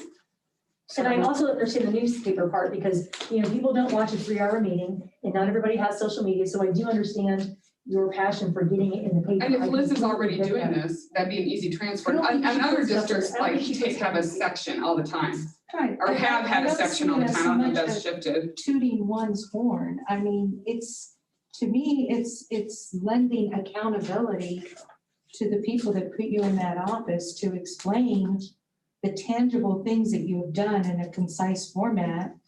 I mean, I think, when we've added an extra citizen comment, okay, that's great. I mean, and when we added a direct line of communication between TCEA, the first board to do that, giving them an agenda spot, that's great. We also, when we enhance the district's vacation policies for their full-time classified staff, so they don't have to work here 10 years to get 3 weeks, when we reduce the taxpayer's portion of covering 100% of the administrator's benefits to taxpayers now covering 80% versus 100%, I think the public would like to know that. And the great thing, this board was in full vote on all of those issues. We voted 5 yeses on these, also the modifying the banked vacation days so they don't walk away with these large $100,000 payouts. again, we were in unison. I think the community has wrongfully conceived this idea of a dysfunctional board. What have they proved? What have they accomplished? When in fact, we have accomplished many, many tangible things, some of them precedents that we've set. And it's been during COVID. So I have no problem. To me, that's not tooting a horn. That's sharing information. And they want to know this because they keep asking, what has the board done? Well, didn't you read that at the October meeting? I did, I summarized it at the but it October doesn't meeting. Whenever. penetrate. It's the It's newspaper like piece. standing in your Judy. backyard Yeah, telling, the three newspaper people in your piece. neighborhood. You need to have. To the masses. We need a way to communicate to the masses. So, Mr. Stefanik, with all your experience, you've worked in all different size schools. Your last one was, of course, very spread out, so I don't know, you know what I'm saying, if each had their own kind of like little paper or little place to get information. Oh, was there? Okay, your little place to get information. So you've heard all the conversations here from all 5 board members. What's your take on this? Well, somebody said that, it has to be discussed here. And so Yeah, it can't be closed doors. It has to be, no, but I mean, it has to be a draft that all 5 are comfortable with. And so you have to do that. At the same time, I've only worked a little bit with Nancy here because just got here. Is it the wrong Nancy? No, it's Nancy. Is that okay? So I don't know. I don't know about actually officially handing something to the newspaper and what the expectation is that they have to print it. If we actually would have a section, in the paper that the school. But I think there's probably a cost to that. That you buy a section of the paper and you have the responsibility to fill it, all the time. What I've noticed is, much like was said here, a lot of the comments were made tonight as part of the meeting, some of the things on this list. And so as the reporters are summarizing what happened at this meeting, then some of that stuff just naturally ends up, in the newspaper. And so you don't get a coordinated article that has the entire list, but as things are mentioned, that they get put in the newspaper that way. So were you coordinating something like this that you were going to do? I thought you asked for our input on a lot of the misinformation. What happened to that project? it's still in process. Is there a timeline for it to be executed? Well, it was supposed to be today, but then again, in working with Liz, we're trying to figure out what's the best format for release and Right. what will be received the best. And so that's, and may reach the. It's a delicate the dance. biggest group, right? Yeah. The issue I have with that is that we are now providing input outside of a public forum on something that's going to be published. That has, and the final product of which is generated from our Meetings. requests Yeah. outside of this meeting. I don't like any of it. I think that it has to be, if we're going to put anything else, it has to be discussed in the public meeting. Mhm. It has to be agreed upon by everybody. Can we discuss this? I mean, it could have been sent out to the other 4 members and it's here if you want to photocopy and discuss it. Is that different than what you read to us in October? Pretty much, A little bit, yes, it's a pretty little much bit this, worded yeah. differently. So Yeah. that's on the record. It's Right. already out there. I mean, So you're saying that you don't feel it's necessary then to discuss this now and use this as a template for a publication? I don't. I said my part, which is I think if there's any credit that this board needs, it would be contributed to the annual publication that goes out to every member of the community. Because that way we know that everybody received it. Not that they read it, but they received it. Because we invest quite a bit in mailing that out. And it spotlights the accomplishment of the whole district. So, I don't know Jackie Wall personally, other than to say that growing up in this town, I did hear her name a lot. And, I've never received an email from her that I recall. And I generally think that she always is concerned about the best interest of our community. And so tonight, when she came and she said, we have to, protect the Tipp City Schools image and do more. I think maybe we're being too dismissive of Ann's idea. we have to set this school system up for success. And not addressing things, and I don't mean like address them like as in arguing. I think sometimes that word comes off as arguing, but not promoting Tipp City Schools, actively promoting Tipp City Schools in a positive light and highlighting things that are working well. Our students, our teachers, they need a new facility. And if we had to go in January and ask this community to support a new facility outside of COVID and financial constraints, I'm not sure I would want to hear their answer. It would not be good. So how do we start to Repair. repair and rebuild and move forward to build confidence? And I don't think it's by staying silent. I don't either. And I don't know exactly that it's, this list of things, but we have to do something. And I think it's more than just letting people read or this publication. It's not enough. It's not often It can enough. be multiple platforms, and the reason we give a State of the Union address from the president is for a purpose. It's to bring together those that are in governance. It's to speak to the mass populace and to state what you've done, where you're going, where your vision is. It's purposeful. And when we have people really crying out for this information, I feel that it's arrogant, quite honestly, to not respond and give that. And it's right here, so if you want to photocopy and look at it, I mean, I guess I'm going to be honest, and I don't think this is so earth-shattering for a lot of districts. Communication, they say the number one thing is communicating with your stakeholders. It's the big buzzword. Well, and also I spoke to another person here in the community that does a lot with PR. I mean, it was a wonderful conversation. And Carly, if you're watching, I'm quoting you. And she said, when you're not communicating, you're communicating.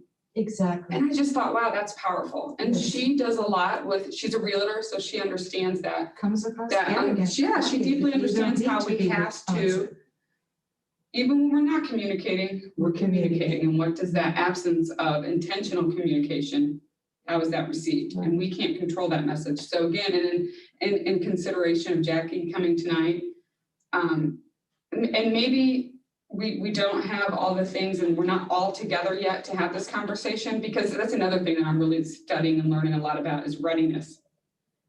We can force this, or we as a board can be ready to support it and move forward with it. Well, that's why I brought this together. If you want to look at it, and I mean, I can forward it to you right now through email. You can read it. Well, but then we want to make sure that there's no replies, because then it gets, do you know what I'm saying? So if you want to forward it, that's fine, but then we can't have all the board members, replying back to you, or I like this, I don't like this. That has to be done in an open. Well, I think that has to even be the done step, in an open meeting. even the step before what we're going to publish, there needs to be some level of agreement and readiness to say we need to publish. Okay, so can we? I think that needs to be a conversation. Yeah, like I think after listening to these comments and talking to other people that we have to be active in promoting what happens in Tipp City Schools and the school board. I mean, this is not an Better. earth-shattering event. I'm No, it's sorry. not, but we don't I know how have, to- I'm kind of shocked, like this is. right, but we don't have agreement in this room, man. Well, we have a resource right here in this district named Liz Robbins, who could probably give us some feedback on how to do that. And maybe that will move us towards readiness, and maybe it will, Well, can we take she a could consensus? advise us on the I feel best way a to press do that. release is really beneficial. I think that, Again, Joanne, we is have that resources to get answers here. so maybe we can partner with Liz at Yes, the next of course. board meeting. Please come and tell us what you think we should do, what you think we should publish, and how and where to disseminate this information. I just want to make sure that Ann's whole, I don't want to speak for you, you know what I mean? But from what I've gathered, it's very important to you. You're very passionate about having a 2020 Board of Education, I'll just say highlight And your whole thing is you want it in the paper. Am I hearing that correctly? That's one source. Okay, It's But you're one very passionate source. about the paper, right? Because not Absolutely. everybody reads Right, okay. because it's one platform and it's a Right. relevant platform for Tip Right, City. and my hesitancy, I've had board members reach out to me throughout the 2020 year, and I don't disagree, right? I even said that in my president comments, we've been so busy working and we're so busy on the defense that we haven't had an offensive game. So to me, this is part of our offensive game. My hesitancy is I don't like to do that type of thing without 5 people saying, go for it. Because what I don't want to happen is it creates more divisiveness where I say, oh, these are the highlights. And then 3 of the board members say, she's off her rocker. Because that doesn't promote the board, that doesn't move us forward. So to me, what we're stuck on is what do you put in it? That's do we even need it? And it has to be done at like a work session, which I'm not against doing that. We can, we did our work sessions at the organizational meeting on January 4th last year, January 6th, and we scheduled all 12 of our work sessions and, all of our board meetings. So you do a year in review. yes, I think I'm as board president, because you asked the board president to do that, I'm much more comfortable doing it at a work session and everybody coming prepared with everybody, boom, boom, boom, what are your top 3 highlights? Maybe we'll get lucky and they'll pretty much be the same. And then to your point, I hate to, put things on other people's plates, but then Liz is the communications person. What do you say? And then we would want to get Mr. Stefanik's blessing. And I do think it should be in the paper. I agree with that because a lot of people rely on just the paper. I completely understand your point. So did we get anywhere on this at all? I think we Well, opened you said, yeah, it. you said the work session in January and invite. But others. are you okay with that? Because you're very passionate about this item. Are you okay with, instead of doing it December 2020, is it okay to do a year in review and everybody comes prepared January 15th or whatever our meeting is? I don't want you feeling unheard or. Listen, no, upset. I'm okay with that. I just sometimes feel like, We make things complicated? yes, I feel Oh, like we're yeah. asking Oh, an elephant to amen. tap dance. I'm sorry, I I'm get not it. used to this level of, I totally get it. I just don't see this as a really complex process and Yeah. issue and discussion. Open Meetings Act makes everything complicated. No, this is not about violating the Open Meetings Right. Act. That's an unfair shot. No, that's why It's we're all gonna do it. right here. And what I'm saying is do we want to do this or not? I mean, I get fascinated by the counters to a lot of stuff that just to me is common sense. I'm sorry. So it must be my, Well, and I'll speak a little bit to that. wow. Not a board member, but I'm gonna jump in anyway. If the conversation is about the year in review document, that's a conversation that puts that document in isolation. Where if you're talking about an ongoing communications plan and an information sharing plan that could be a part of, that's what I think the power of the January work session has with Liz being here. That we talk about where the annual review and state of the schools or where that fits into a year-long plan, because if you're just doing a state of the schools in December or January, and that's it, what happens between the 2 annual reviews, the other 10 months or 11 months, out of the year. And so if we can put it all into perspective and you say that, okay, you get the state of the schools and then the next update has this and the next update has this, and how often do those updates happen? And is there, possibly a board newsletter possibly lined up with the board meetings? And so if people don't have, the ability to sit and watch the entire board meeting, hey, here's what you may have missed, like an update, and you put some information out there about some things that occurred just at that board, again, but Liz, talking to Liz go like, oh no, where did that idea come from? And that might not be the idea for the communications plan, but if everybody agrees on the plan, then you find out where this piece fits into that plan. I just want to say one thing, is that Liz and Mark have the authority and the discretion to put out anything they wish to review related to the school district. 100%. It can be related to things we've done to relate to fiscal responsibility. It could be related to everything. It doesn't have to come from this board. So they can and will most likely do that. And so that to me is where this should be happening. We are here really to be guiding policies and making decisions, not necessarily designing and crafting what this school district's communicating to the public. And so my feeling is our efforts are better spent focusing on the future and the policies, not work sessions on what press release is going to be to provide a positive image of this school board. Our school board image is a result of people's perception of our meetings, what we're doing. We can work in the future to work better together and foster some trust, but I don't think that the venue for that is through a press release. Well, that's just probably a difference of training, Simon. I mean, when you say it's, I just really couldn't quite grasp some of the things. When there's a knowledge deficit and they're begging for that knowledge deficit to be filled, and it's being filled with great misinformation or no information, like you said. And to me, that's not complicated. It's a no-brainer to me. Well, It's just the way I've been trained, it's the way I've been operating. And so, and I appreciate about the process, Mr. Stefani, but sometimes you can get into paralysis by analysis. You start with a year-end review and see, and then from there, you may decide to go to a quarterly event, a semi-annual event, whatever it may turn into.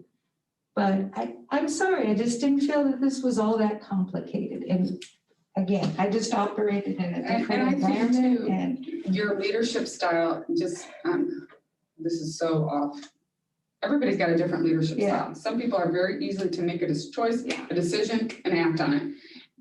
I fall slower on, I need a lot of processing time, and I consider implications, and I'm, that way.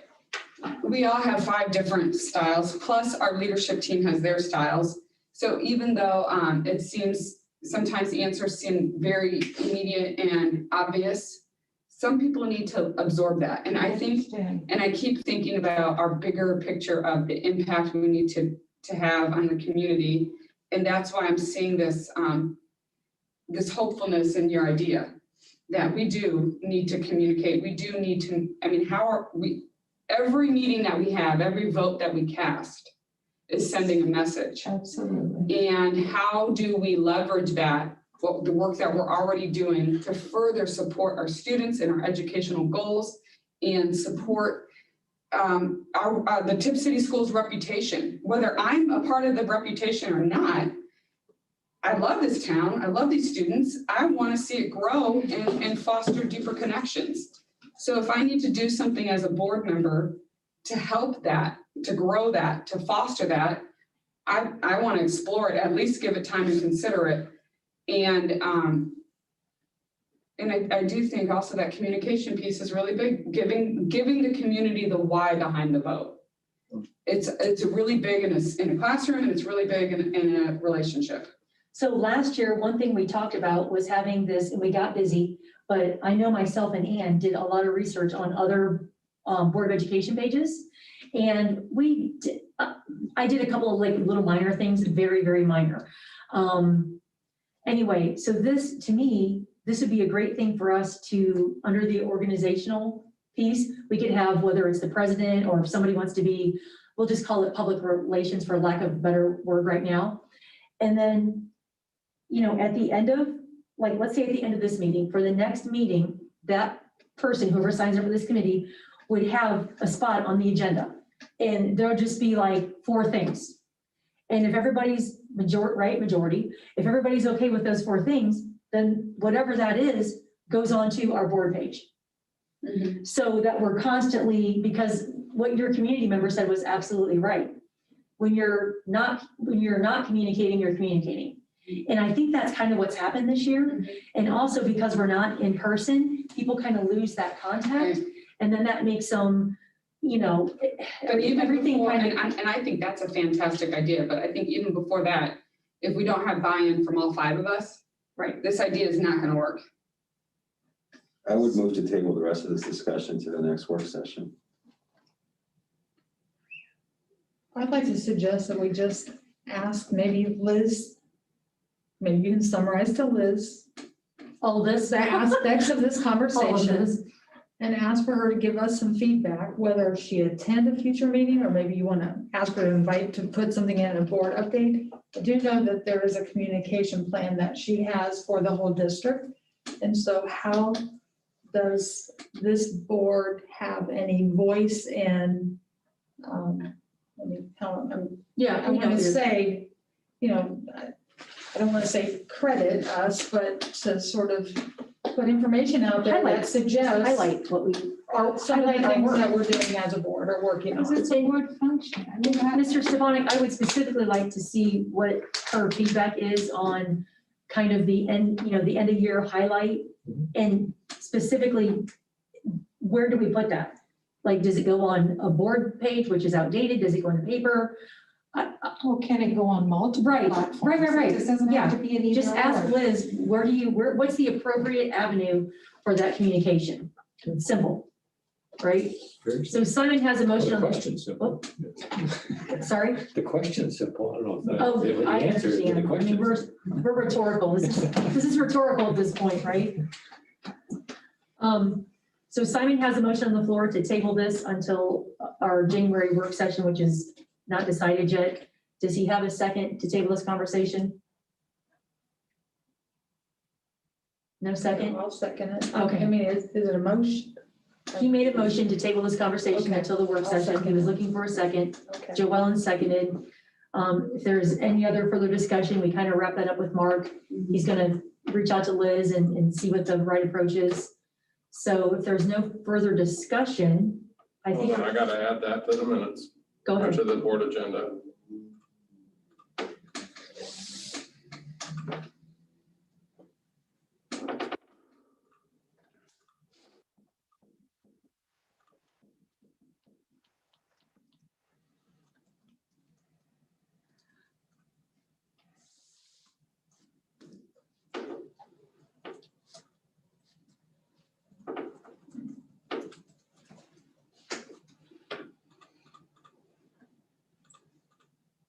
Okay. Motion to table board press release discussion until the January work session. Mr. Patrick and seconded by Mrs. Heatherly. Correct. Ready for the vote? Ready for the vote? Patrick, Yes. Heatherly, Yeah. Dahl, Yes, Dunaway, Yes. Core. No. Okay, motion carries. Upcoming meetings. The Records Commission and annual organizational meetings will take place on Monday, January 4th, 2021 at the Board of Education, beginning at 5:45 and 6 p.m. respectively. I have a question under meetings. Yes. I received an email, and I think it was to all of us from the Tipp City Public Library about their meeting on January 14th.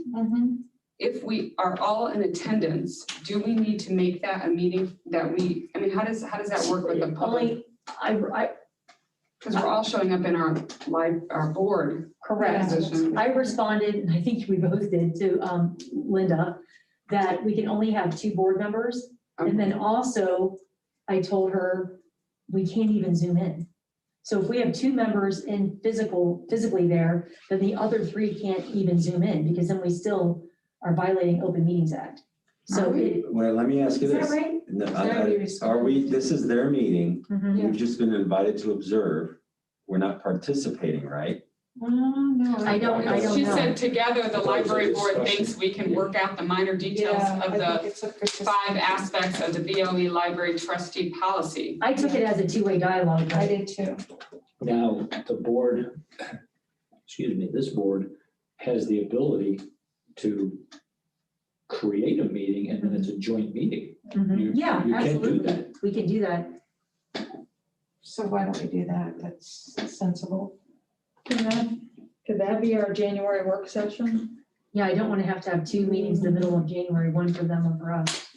Is that going to be four meetings? Wouldn't that be 4 meetings, or are we gonna have an organizational meeting, a work session, Organizational and then a meeting we work have to have. session, and then another agenda meeting, or a Corinne, what was that date again? I have it on my phone, but my phone's off. January 14th. January 14th, okay. January 14th is always a Thursday, right? Didn't you say their meetings are always on Thursdays? Yes, it's a Thursday. So I guess nobody knows their schedule for January 14th, but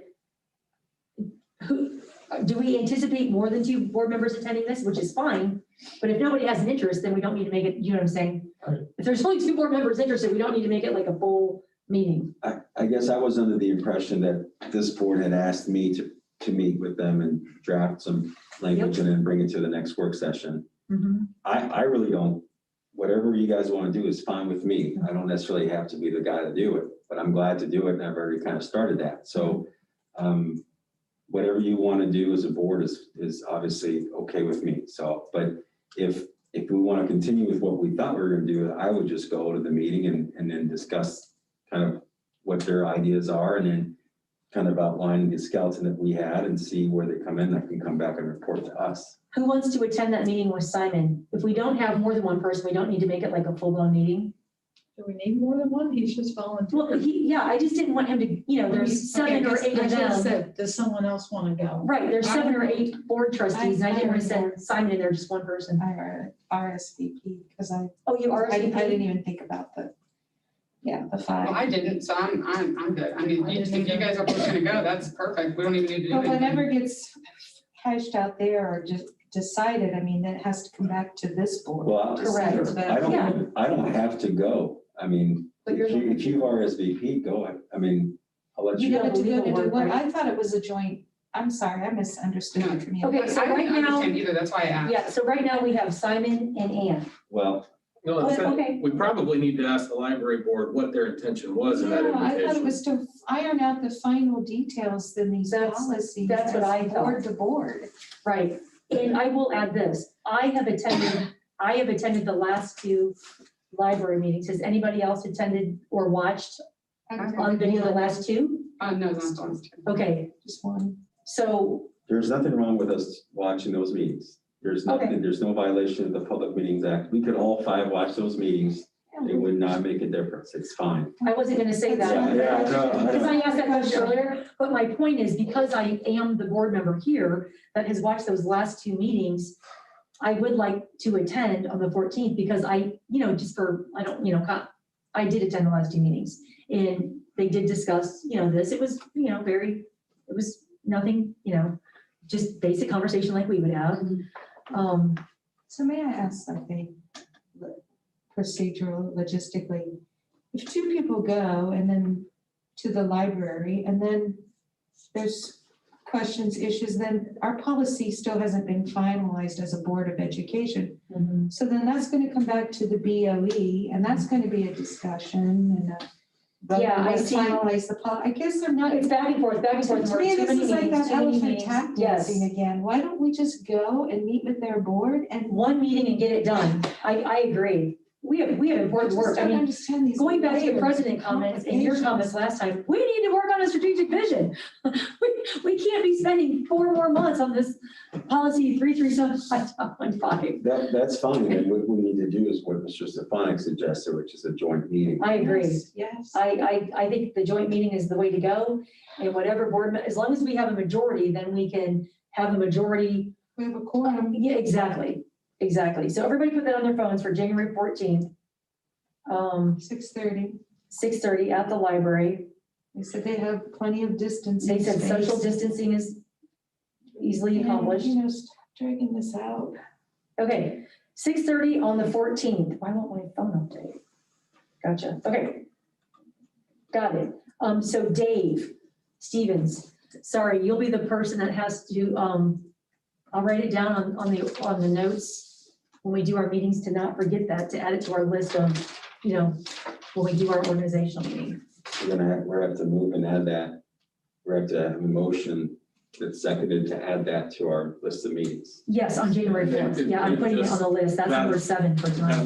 That list has not been put together yet. I mean, you can just add it. It can just be on there. Yeah, I just don't want to Doesn't have forget be it. moved. I'm gonna write it down so we It'll don't be on there. forget it.